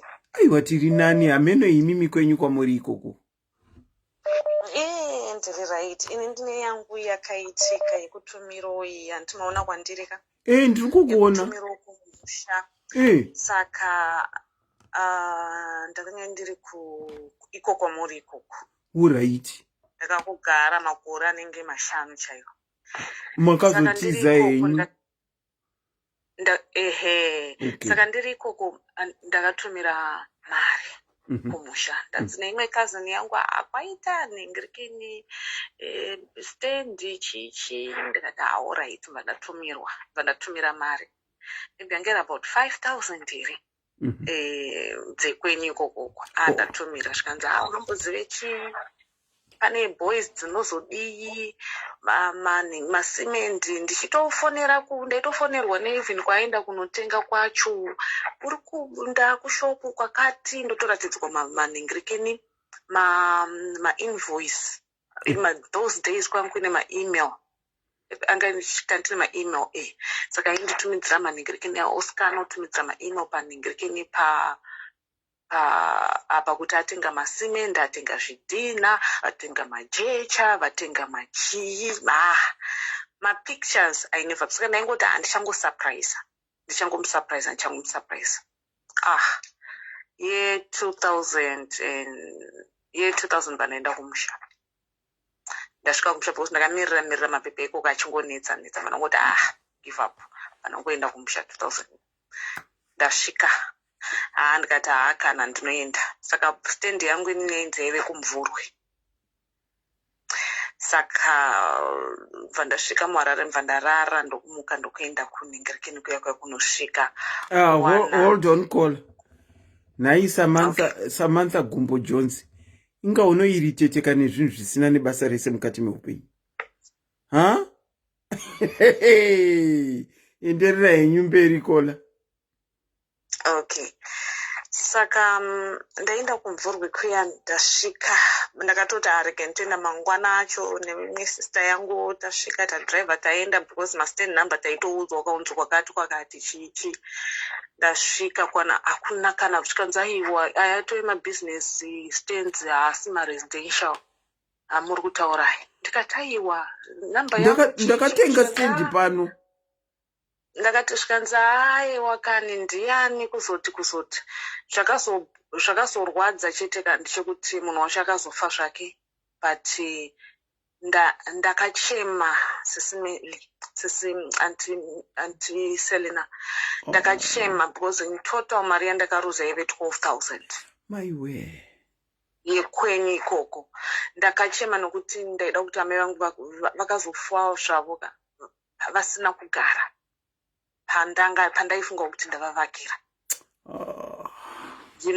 saka patakuti iye manjeka ndakatozoona kuti iye akanga asina mhosva because anga ari murume but mukadzi wake ndiye aimhanyisa zvinhu ndiye andaitokomunicata naye ndichifunga ndikukomunicata nekazini yangu iye ari murume iye achitorwarawo zvake ndakatozopinda futi basa kuti nditozonomuendesa kunonzi uko kuna SIS MELLY kuti anobatsirwa ikoko but yekunzi kuvakirwa kuitirwa zvipi izvi saka stand ainambobvira yametirializa not even aina kana kwakangoiswa mastands kwakangonzi kuruda kuvakwa iye aitoziva munhu anga ari mukati momo anga ari tsano vake hanzvanzi yemukadzi akandipa inini mastand and back then kwanga kusina kwokuti unombonovherifya chii and futi taitoita kuti ufona madirect kwanga kusina zvokumboita sei like enough kuti iye uyu anga ari secretary ikoko kuna nanhingirikeni mukadzi wacho ndakazongokwanisa kuti angotsiyiswa basa because aisenzera kucancel iko kumvurwa uko saka akazongokwanisa kuita sei kungodzingwa basa because ini ndandisiri kuziya kakuti zvii ndikati aiwaka makanditi stand number yakati pakati ndopandauya hapana chinhu ndikutoona pari kutovakwa manhingirikini pari kutovakwa mashops vaitovaka mashopu panhingirikini so zvekumusha izvo asiko zvine zvangu ndiri kuvaka saka handiri kuita ndega ndinongoti ndikati gare kunoku ndongoenda ndonoisawo zvidhina ndonoisa chii saka ndakungoita ndega zvekuti ndingatruste kuti nenge kana kuti hazviiti. It seems is the best. Ndoyambotaurwa nevamwe baba kuti ndimai here vanga vachitaura kuti ndimai vanga vachitaura kuti tinosiya yakadaro kana tawana mari taunganidza mari tosumuka toenda tonovaka. I am so sorry to hear what you went through, honestly. Mari yekuno ndeyekurarira kane usiku uchishanda inorwadza kane weduwe kutengerwa stendi uchinzi stendi wosvika pari atori mastendi emashops. Ndine urombo nezvawakapindana nazvo kola. Right. Thank you so much for sharing. Sorry. No, that's okay. Don't worry. Don't worry. All right. So okay, sorry. Zvakangoma wedwe. Samantha, aiwa handina kukutuka. Ende musatukane mucomment section wedwe. Samantha handina kana kutombondi kumutuka. Vamwe vanenge vasikadi kuti muzive kuti vari kupisa kati tinongouza temi ikoko kwandiri naikoko kwamuri ikoko. Tinokuchingamidzai pachirongwa kola makadini? Selina. Makadini? Aiwa tinofara hedu. Musandiudza kuti nerunako nesmile yaminaro iyo makarohwa pasi petsoka. Nemwana wamai chaiye last born. Taurai chinzwa. Akaita sei mwana wamai? Nyangu yakamira yakanaitete bhudhi vari kumusha handiti saka ndaida kugadzirisa madhocuments andakati handiprocessirawo madhocuments kumusha ndobva ati boys dziri kuda 500 something pane nyaya desperation ka ungoti aiwa alright tasenda mari ye500 something boys bepa ringabude bepa aufa kanzi hazvikugadzirisa mumwe musi ndatumirwa tumaaudio tepakoya vakaitirana funga vandoziva navo kunzi vachitaura vese pako kunzi madhira aita wozouya uchitora vacho vachitaura vese vari tu ndakati pamwe bepa rinabvira rabuda tete nearly 600 yandakatumira 600 yatiri kutaura iyi tiri kutaura RTGS here kana kuti US? dzekuno kuchando tete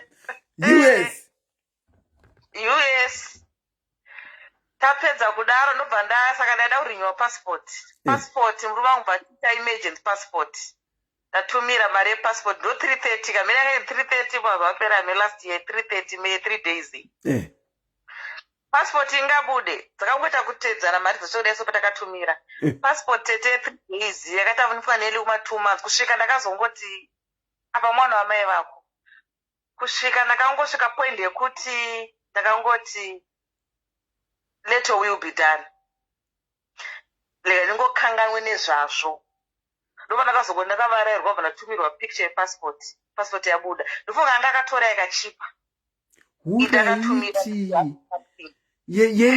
yekukurumidza iye akanobhadhara yakachipa kwakubhadhara yakachipa ingachibude manje hazvichapindana nemazuva angu saka yakazobuda after how long? More than 2 months.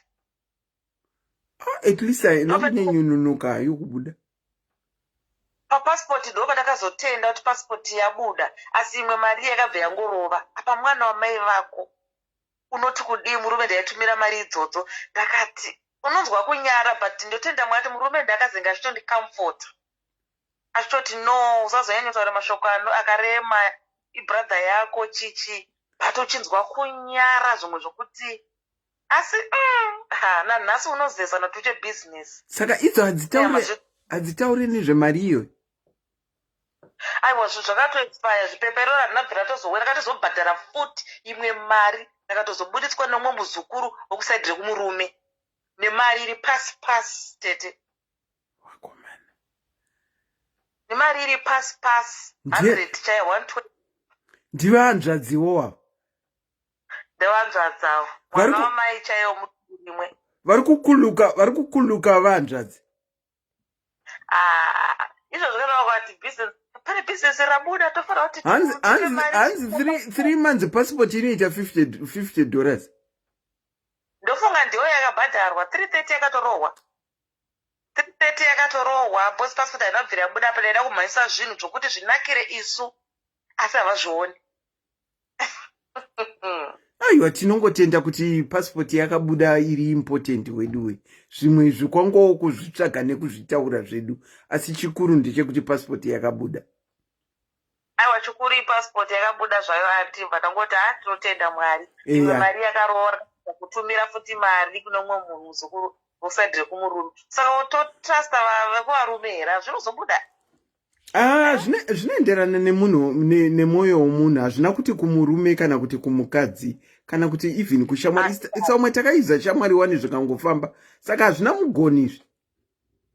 Ichokwadi. Hazvina mugoni zvachose. Asi kana wakawanikwawo hanzvadzi yaita kudaro zvinongonyadzisa. Unodzokera kumurume uchiti bhudhi vadya mari here, zvinongonyadzisa. Ipapo murume ndiye akatozoti kamfuta zvokuti haana aifanira kutomhanya bani chaiko. Vakomana aminotokambopapuwawo nemwoyo waMwari wokuti hanobvira atsamwira mari dzacho, ndiye aidzisenda mari dzese idzodzo.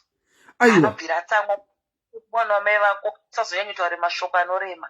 Mangwana munotarisana sei, mari haina nebasa ritsetsvagwa imwe. Ndakati ndiwo uri kutaura here kuti mumwe munhu ari kuti aiwa kwamuri imi Kola tochiti home project yenyu yakapinda mudondo, 3/4 yakapinda mudondo, asi imwe iyo ikazoita success nekuti passport makazoiwana. Saka tinongozvitenda. Aiwa tinotenda nezvatakabata passport ndinokosha kakana mari inoshandwa imwe inorwadza, asi tinongoshanda imwe ichi inoita kunge inosimira semukaka kana washanda. Tongotenda kuti passport yakabuda. Thank you so much Kola for sharing your story. Tinotenda tete muone usiku wakanaka. Nemiwo tatenda. Thank you. Bye. Vakomana tati hazvina mugoni. Ndosaka ndati kuna amai ava ndaona profile picture yavo ndikati nekunaka kwamakaitawo kune profile musandiudza kuti makarohwa pasi petsoka. Hazvina mugoni izvi. Hazvina mugoni kuti ihama. Hazvina mugoni kuti ishamwari. Hazvina mugoni. Unongobirwa wakatongwara saantiselina ipapapa. Untengo uchitongorohwa pasi petsoka chete. Saka zvinonetsa. Kune vamwe here tichipedzisa hedu chirongwa vachine story dzavo dzekutaura. Dzesuccess tinoda kudzinzwawo, dzinoencourageawo vamwe. Dzefailure tinoda kudzinza, dzinopawo vamwe warning kuti kana wanzwa nyaya yemumwe ukange woita kunge uri kufola within nyaya iyoyo, unoziva kuti wozvishandisa sei. Ende kuudzana nyaya kungwadzana. Nekuti tikasazvitauraka hapana mazivo atinozviita kuti kana munhu awirwa nedambudziko ozvitakla sei. Asi vanhu vari kurohwa pasi petsoka zvedu.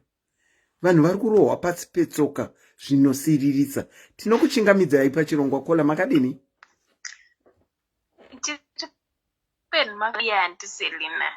Makarohwa pasi petsoka. Ini ndakarohwa pasi petsoka nemwana wamai vangu. Zvino vana wamai, vana wanyamunhu nhasi vanenge vari kunetsa fani vana vanamai ava. Makaitwa seiko? Zvakaoma antiselina. Inini ndiri munhu muno muSAU. Saka ndakashanda pandaunganidza mari yangu ndikati ndoda kutanga business. Ndaunganidza paya vandaenda kuZimbabwe ndikati kune mukoma wangu wandotedza naye. Ona chii anga nditi unovhura table chichi hembe dzinofamba kuno unongoziva vanhu veZimbabwe. Ndaunganidza paya ndavhura table ndaenda kuZimbabwe muna December last year. Tonditi table iyi vhura chichi, ndatovhura ndatombotengesa ndiripo paya. Pakabva papera holiday ndakudzoka kubasa ndikati Chisara uchiita sei? Uchitengesa? Uchitengesa. Ndadzoka. Ndiko zvapapi lockdown yakaoma kuno kuzinasi kumbofamba. Alright. Tagara. Ndikati regai ndinyatsokutumira zvimwe tebho iite sei? Nyatsokuzara. Andiselera ndikakudzai kuti tebho yanga yakazara ndakapiwa 1.6. Zvino zvaisvika ndofunga zvaitokosta almost kuma 1000. Imwe mari yese yakaenda nanhasi angori mastatement after statement. Wow. Ndakatoti handichavhunze ndakungonyarara ndakungotarisa. Saka muchiri kutumira zvinhu? Handichatumira, zvakabva zvangovharana ipapo. Ndikati ndikanditosiyana nazvo nditoita kutoita nemunhu asiri hama hatombokuvhare tani hama. Munopedzera mavengana masazamhoresane masasataure mesi. Ndine urombo nekunzwa zvamakawirwa nazvo. Saka mwana wamai uyu munombokurukura nestori yacho muchibvunzana here kana kuti zvakatongoramba zvakanyarara zvakatofa zvakadaro? Nditombobvunzei nandiselina ndakabva ndatongosiyana naye. Ndinotongomuonawo kuti anenge aripo paWhatsApp apa but handitombotauri naye. Hamuchatotaure mese? Ndikangoona kuti regai ndingosiyana nazvo. Munozotanga kutukana matanga kutaura mese mukataudzana mashoko asiriyo. Saka hamutotauri zvachose? Zvorwadza. Tichataura zvedu kana taenda kuZimbabwe but for now. Asikana. Makomana zvinongorwadza wediwe. Mai vapenyu menotati. Vapenyu but unongoziva mastatement ekuZimbabwe unongomaziya. Asikana. Aiwa, sorry. Amadzorwadzisa zvakaoma raita ndifelena ndo zvana ndichida kungosheyawo. Thank you so much for sharing your story. A very good night to you, caller. Same to you, bye. Bye. Wedwe, zvavangori vanhu veukama vega vega. Hatisi kunzwawo dzeshamwari, asi tiri kungonzwa dzeveukama. Ndo vanenge vari kuningirikira, vari kunetsa nekuningirikira, nekudyira vanhu mari. Hama mashupa, mashupa tinoda kuritena call. Tinokuchingamidzai pachirongo kola makadini? Tiripo makadiwo muri sei anti Selina? Aiwa, tiri nani zvedu, hamene imi kwamuri ikoko? Ini ndiri nani nekuti ndiri mupenyu anti. Muri nani nekuti muri mupenyu, tinozvikudza zveshuwa. Zvandakasanganawo nazvo musi weSunday tite Selina. Musi weSondo iye atabva iyi, tichangobva mukutaura zvemataitsi musi weSaturday. Okay. Zvakaitika ndezvekuti ndakaenda ndinoshanda stay in handiti. Saka zvandoshanda stay in ndakangokumbira Mulungu ndikati ndaona peace job sezvo December akusvika kudai ndimbowedzera tumari twebhasi. Tukakuenda ndakabatawo zvakanyatsonaka. Ndinogara muno muSouth Africa muJoburg. Alright. Peace job ndakarionawo kwandakariona ndomandaita se kwandogara kustay in uku. Ndobvako ndokwira ndopinda muJoburg. Ndozobva muJoburg ndoenda ku4 West, kunozi ku4 West kwandainoshanda. Alright. Ndakanonokopedza basa pamacho mamune tsvina hambambe vasikana maSouth Africans vemaxhosa. Havacleano vasikana munongoziya kana chiti vasikana. Saka ndasvikako ndakashanda zvakanaka ndiri kunyepa kusvika ndapedza kumapast 6. Ndikatodza musikana wacho ndikati ndichanyatso aina zvinhu zvako izvi. Ndanonoka mataxi nasisanda anopera na6:30. Akatonditi it's okay. Ndobva ndakwira kubva ku4 West kuye kupinda muJoburg. Ndapinda muJoburg ndakaburukira panonzi paMTN. Ndakandine kachikwama atuma bhegi kuriko twamazo ngoti kanongopindawo foni nemari netishu. Saka ndakakaita kekukurosa muhuro. Ndikutofambawo nevamwe sisi ndasangana nawo mukombi vekuZimbabwe. Takutotaura nyaya ndikati aina ndamari yekukwira chi paMTN kusvika kuBreen 10 rand.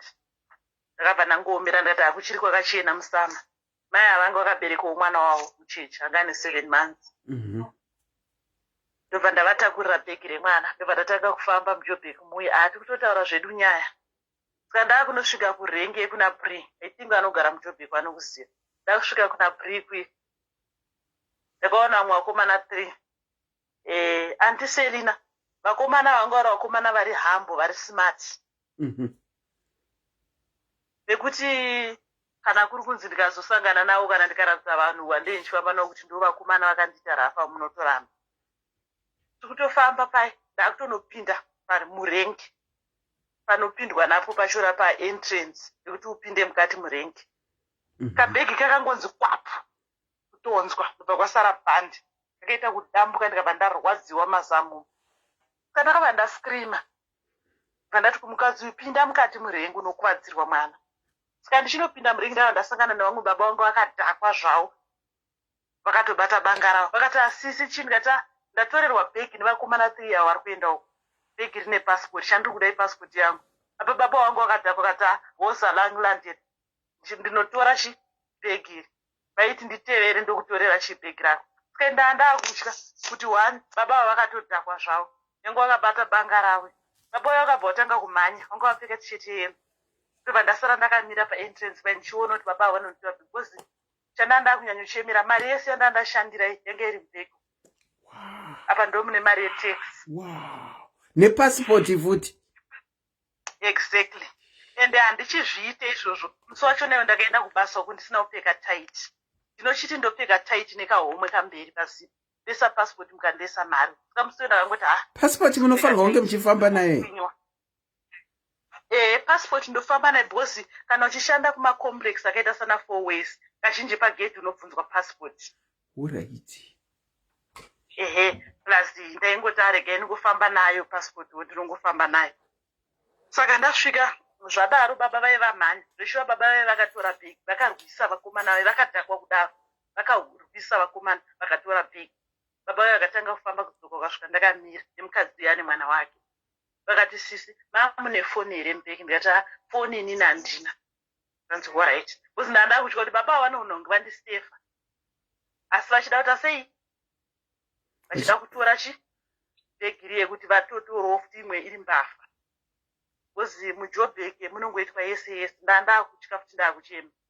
Kana baba chimira panapa. Tarisa passport yako tiri mere. Ndopa ndakanovhura bhegi. Passport yanga iri mukahomwe kadiki. Ndikati passport yangu hamuna. Kuvanga wavhura bhegi nguvai. Apa ndichizoti pane kahomwe kadiki kari mubhegi. Asi ndiri kutya kuvaudza noti pandichanovhura ndichivaradza passport panobva pabudikira mari. Exactly. Saka ndakati hamuna ndofunga wavhura bhegi kana kuti varasa. Ndopa vakanditi handiti vate ndikati ndakutya. Handisisina basa naye hangu ndakutya neupenyu hwangu. Baba vaya vakabva vangondipa bhegi nekudhakwa kwandobva ndaenda. Ndikatonzi nemarengi marshal, you are very lucky sis.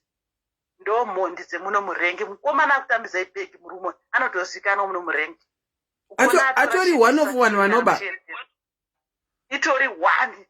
Ndiye anotoshanda navo. Ndiye anotovatuma. Saka ndakabva ndati ndoita sendo pakanzi narengi marshal. Enda unokuita uri kuenda iwo enda unokwira. Usasa cheuke kana kudii. Iyatoenda ambo kutera akuone. Next time kana wapinda muJoburg kusaise mari nepassport mubhegi. Ndakabva ndakwira taxi apa kwanga kwakunaya muJoburg makanaya usingaite muswesandi. Ndokunoburukira kuye kwandaigara. Ndakasvika ndikasitogara pasi ndikatsanangurira murungu zvaitika. Until now hapana ari kuzvibhilira. Vanhu vari kungobhilivha nekuti vari kuona chibhegi rakadambuka. Ndokutobhilivha vari kuona zveshuwa munhu anga aropwa. Asi vakati une laki kuti wadzoserwa bhegi warwirwa nemunhu muJoburg. So ndakafunga kuti maybe nezvakaitika musi weSaturday because Saturday ndakaswera kuchechi kunonzi kuKriston. Kune vamwe mai vanoita zvekunamata vanoitwa Courageous Esther kana muchinzwa iripo paFacebook. Ndakaswera ikoko. Mukaenda paFacebook iripo anonzi vamwe vanoiza inonzi Courageous Esther. Ndiye mapostori. Kunamata so saka ndivamwewo mai vanongoita zvekunamata so. Vane magroups vanhu vanongoita zvekunamata nekutsanya. Okay. Saka inyaya yekuti ndinotsanya every Monday. Pera kwemwedzi tinoita anonzi 3 days dry fasting. Atinotsanya 72 hours with no food and water. Saka takatapedza last week yakapera yetest. Okay. Saka Saturday ndakaswera kunonzi Mount Zion tichinamata. Okay. Ende taswera tiri ikoko ndakati pamwe ndo zvakandichengeta. It's a testimony because kubva ndipinde muno muJoburg ndakabirwa mafoni anenge 4. Ende musafunga ndaibirwa nemaSouth African, no, maZimbabweans anenge achizotaura Shona. Makabirwa nemaZimbabweans. maZimbabweans.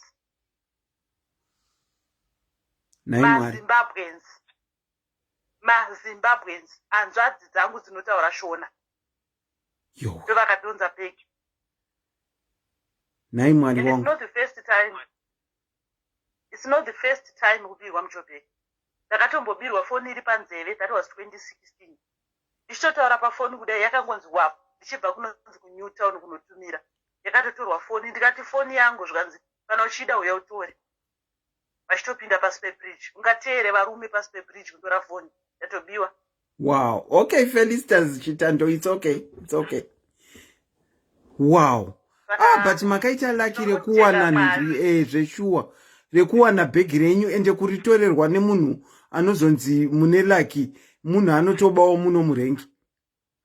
Exactly. Akangondipa bhegi riakati, "Oh sister, tora bhegi rakuenda."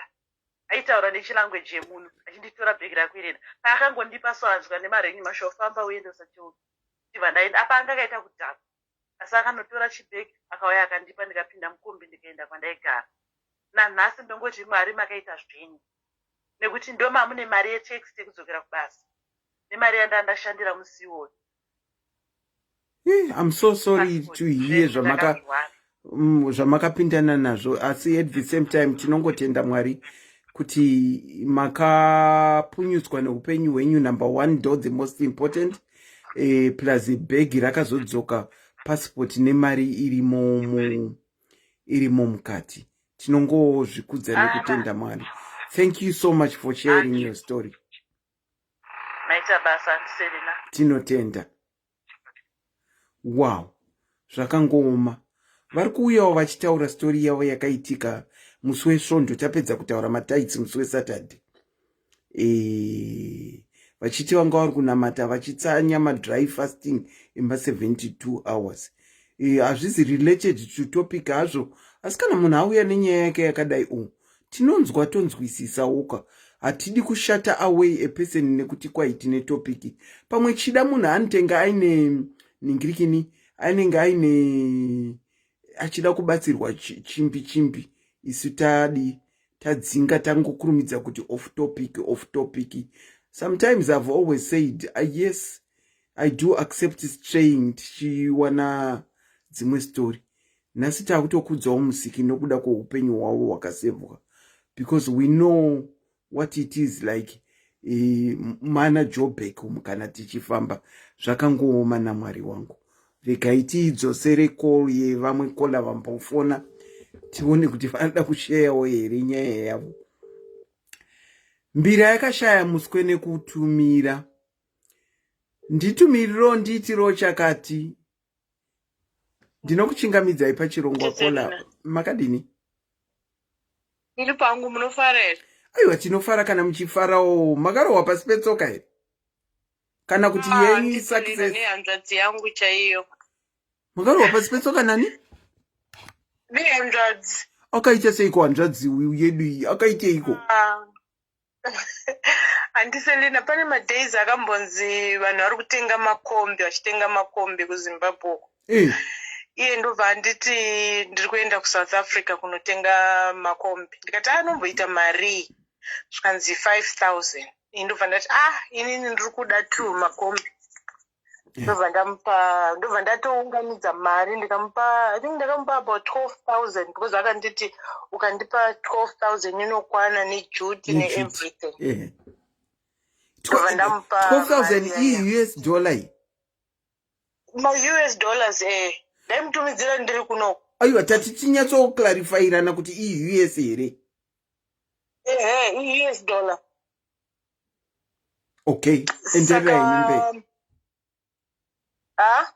Endererai henyu mberi, fungai hallo.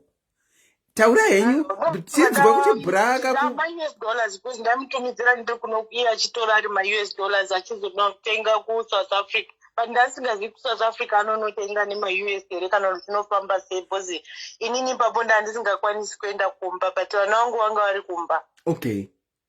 Saka uyu ndobva ati ndiri kuenda kuSouth Africa. Iye pandokuti aende kuSouth Africa anonditengera motikari dzedziya, akabva atora motikari dzake dzakatomboita accident kudhara 1, ndobva apa mwana wangu tikanzi unochishandisa motikari. Ini ndapedza pai kuti ko mari yandakatumidzira kuzvaunenge usina kutenga chiro. Ndikanzi ndichaenda kuSouth Africa ndichizonotenga. Ndobva angopa mwana wangu motikari 1 iyoyo. Apa peshe paizoti mwana wangu anobvunza kuti motikari ziri kufamba sei kana kuti zvakazodii, aibva atorowa mwana wangu kuti aiwa usandibvunze, mari haisi yako, mari yese akadya mari yese. Saka ndofunga mari yakasenzesa iye pakutenga kombi was less than 2,000, because akamupa motikari yanga yakatofa, yanga akatombosenzesa iye. Saka zvadaro so ndandine imwe stand futi.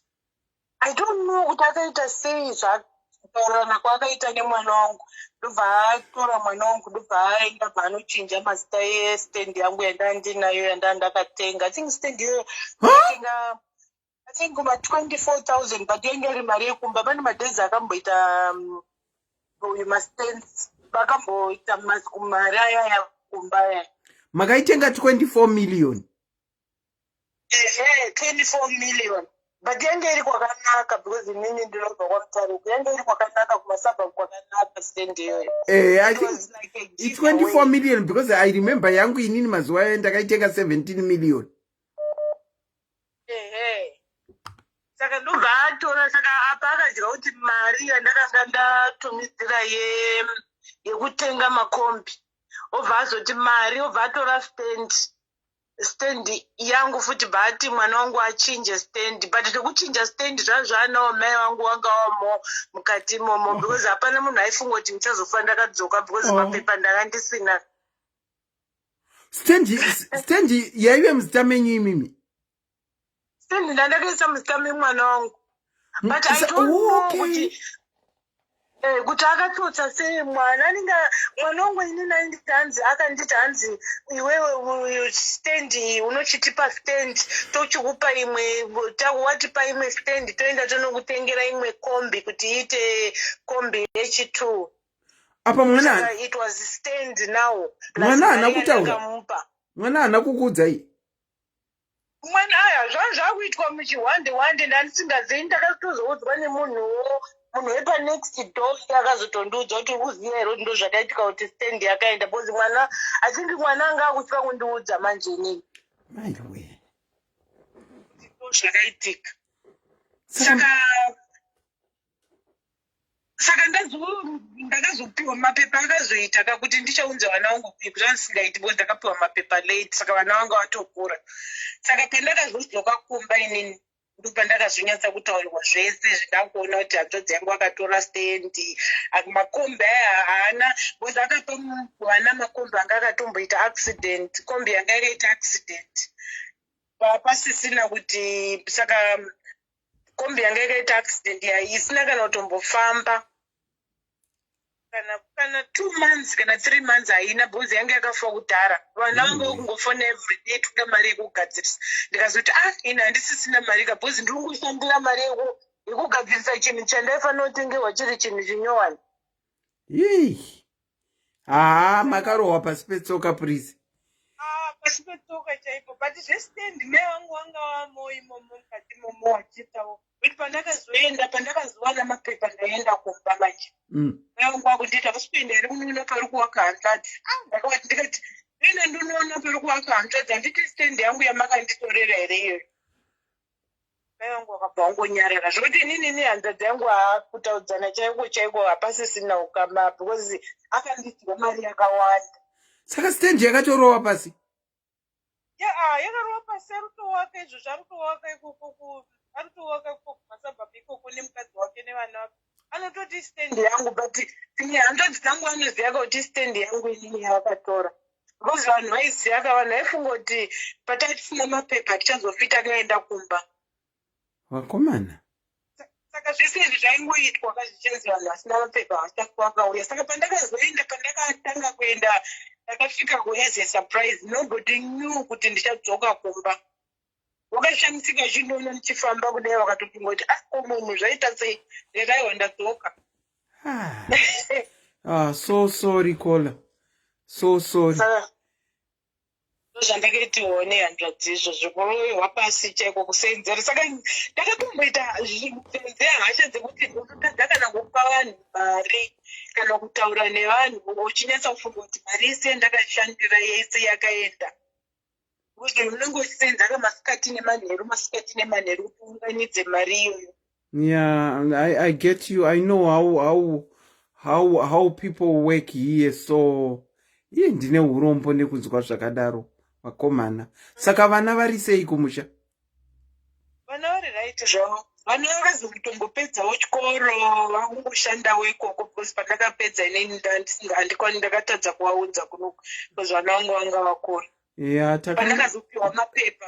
Ndakazopihwa mapepa ndakatadza kuvaudza. Vanga va over age tese takangotadza kuvaunza vanga va ma over age zveshuwa. Handine urombo nekuzwa zvamakapindana nazvo Kola. Aiwa, ndo inotambika Tiselina. Thank you so much for sharing your story. Okay, Tiselina, bye-bye. Okay, bye. Wedwe, mwana wamai vako kutokutorera stand kutochinja zita here wedwe. Wedwe, tinodirei kurwadzisana kwakadaro. Uri kutovaka nemukadzi wake uchiti stand ndiye mai watoti wadi kumbonoona kuri kuvaka hanzvadzi. Ndinokuchingamidzai pachirongwa Kola, makadini? Ndinofara Tiselina, muri seiko? Aiwa, tiri nani henyu. Makarohwa pasi petsoka here? Kana kuti yenyu yakanga iri success? Tiselina, ndichitori pamahwani yangu handisati ndakuda kuitaura because ndingazongwadza vakawanda. Yangu ndo nyoro yandataura yandanyora yeye kuti yangu ichiri nyoro. Saka handisati zvanguda kuda kuitaura asi ndoda kungopa vanhu ezvinezvi towards December kudai ndoda kungoyambira hangu kune vanhu vanoda kuzobatisa zvinoenda kumusha, vanoda kutumira kana kuti vari kuita business kana kuti vari kuita sei. Please, nyika ya Hello? Reconnecting. Wife. Hanzi vada kupa vanhu warning. Never.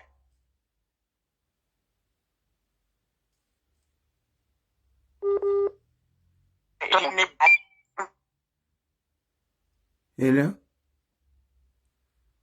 Haro? Muri kuita muchikata ndofunga network yenyu iri kumboita network iri kuita ichi ningirikiri iri kuita Kola hanzi nevanhu tinoida iri nyoro yakadaro.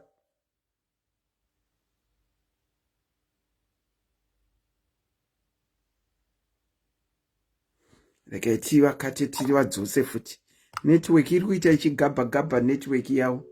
Sikana vachiri mukurwadziwa dzimwe hadzitaurike kana munhu uchiri mukurwadziwa. Yakuti calling ya network kana yakuti calling hapana kwairi kurira. Iri kuti calling hapana kwairi kurira.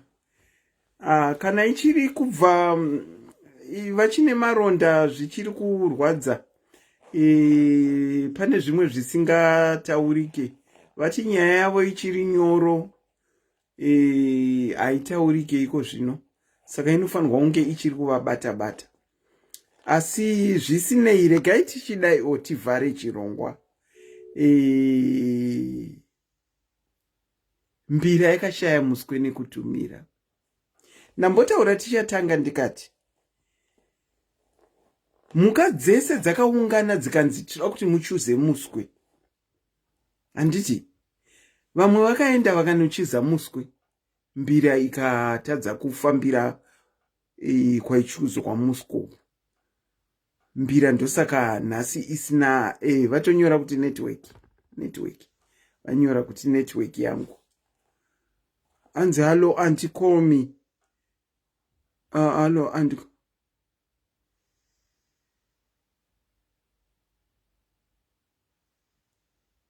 ndofunga vavafona. aiwa havana kufona. Mira itoni munhu ndiri kumuziva kawo. Regai tinzwe pana umwe wari kuti ko tinzwe riya vari kuda kutaura.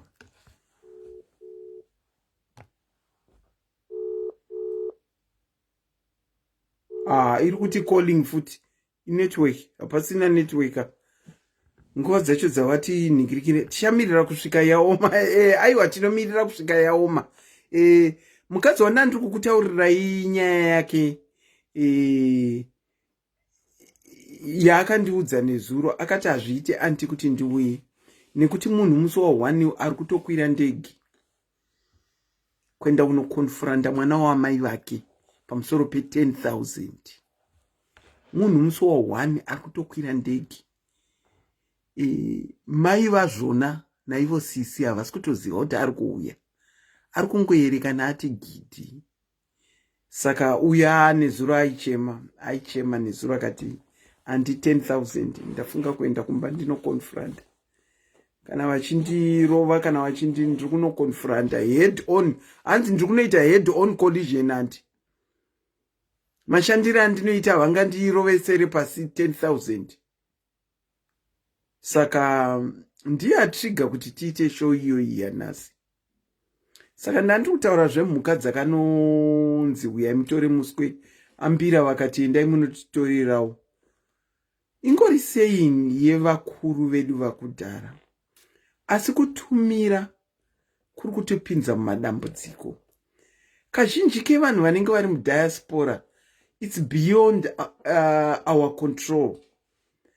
Tinowanika tichitumira nekuti tinoda kuti zvinhu zviitike. Isi hatikwanise kunge tiripo. Asi mukutumira kwatiri kuita uku, tichida kuitirwa zvinhu. Vakomana tiri kurohwa pasi petsoka. Mushow yanhasi taona kuti left, right and center vanhu vari kutirova tsoka, vana vanyamunhu, vana vaamai vedu ndo vari kutirova tsoka. Panguva dzese dzatataura handifunga kuti taita one incident yekunzi ndakarohwa pasi petsoka neshamwari. Asi veukama toita seiko neveukama? Unoti uri kuvachengeta nekuvabatsira, asi unowanikwa vachikujika futi pamusoro pazvo. Todii navo? Tochiita zvambenge zvichitaurwa here zviya kuti kana tichida kuita project dzedu kumusha tounganidza mari totora 2 or 3 months toenda tinotisika painenge yamirira todzoka tomirira kuzodzokera futi. Ndo pamwe paunoona relief yekusadyirwa. Asi vana vamai vapindwa nei nekuda kusafisa mumwe mwana. Tanzwa mumwe achiti mai vakatenge vatopindawo mazviri. Vachitoti hausi kunoona stand kuri kuvakwa nehanzvadzi yako. And yet stand yange iri yake yanga kaisa muzita remwana. Inini ndakakomborerwa. Because pandakatenga stand yangu ininika ndakange ndisiko ndisingakwanise kutravela kuenda kumusha. Asi shamwari nyakundivakira imba enda kurakidza iye akamanija kuisa zita mustand muningirikini zita rangu. Akamanija kuisa zita rangu nenhamba dzechitupa chete. Munhu weshamwari.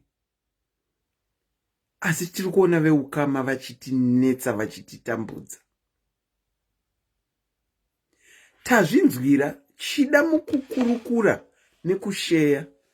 Pane vamwe vatopika zvavapika ipapo. Kutaura nyaya dzedu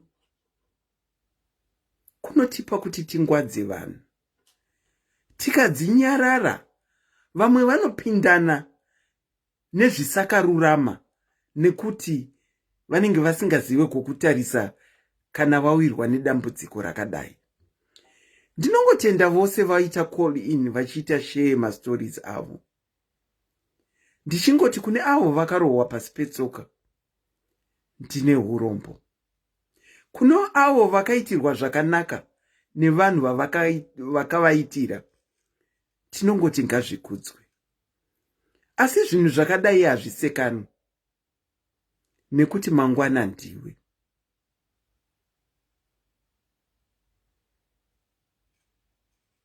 Mangwana ndiwe. Saka hazvizi zvinhu zvekusekana. Mova nemadekwani akanaka. Until we meet again on Thursday.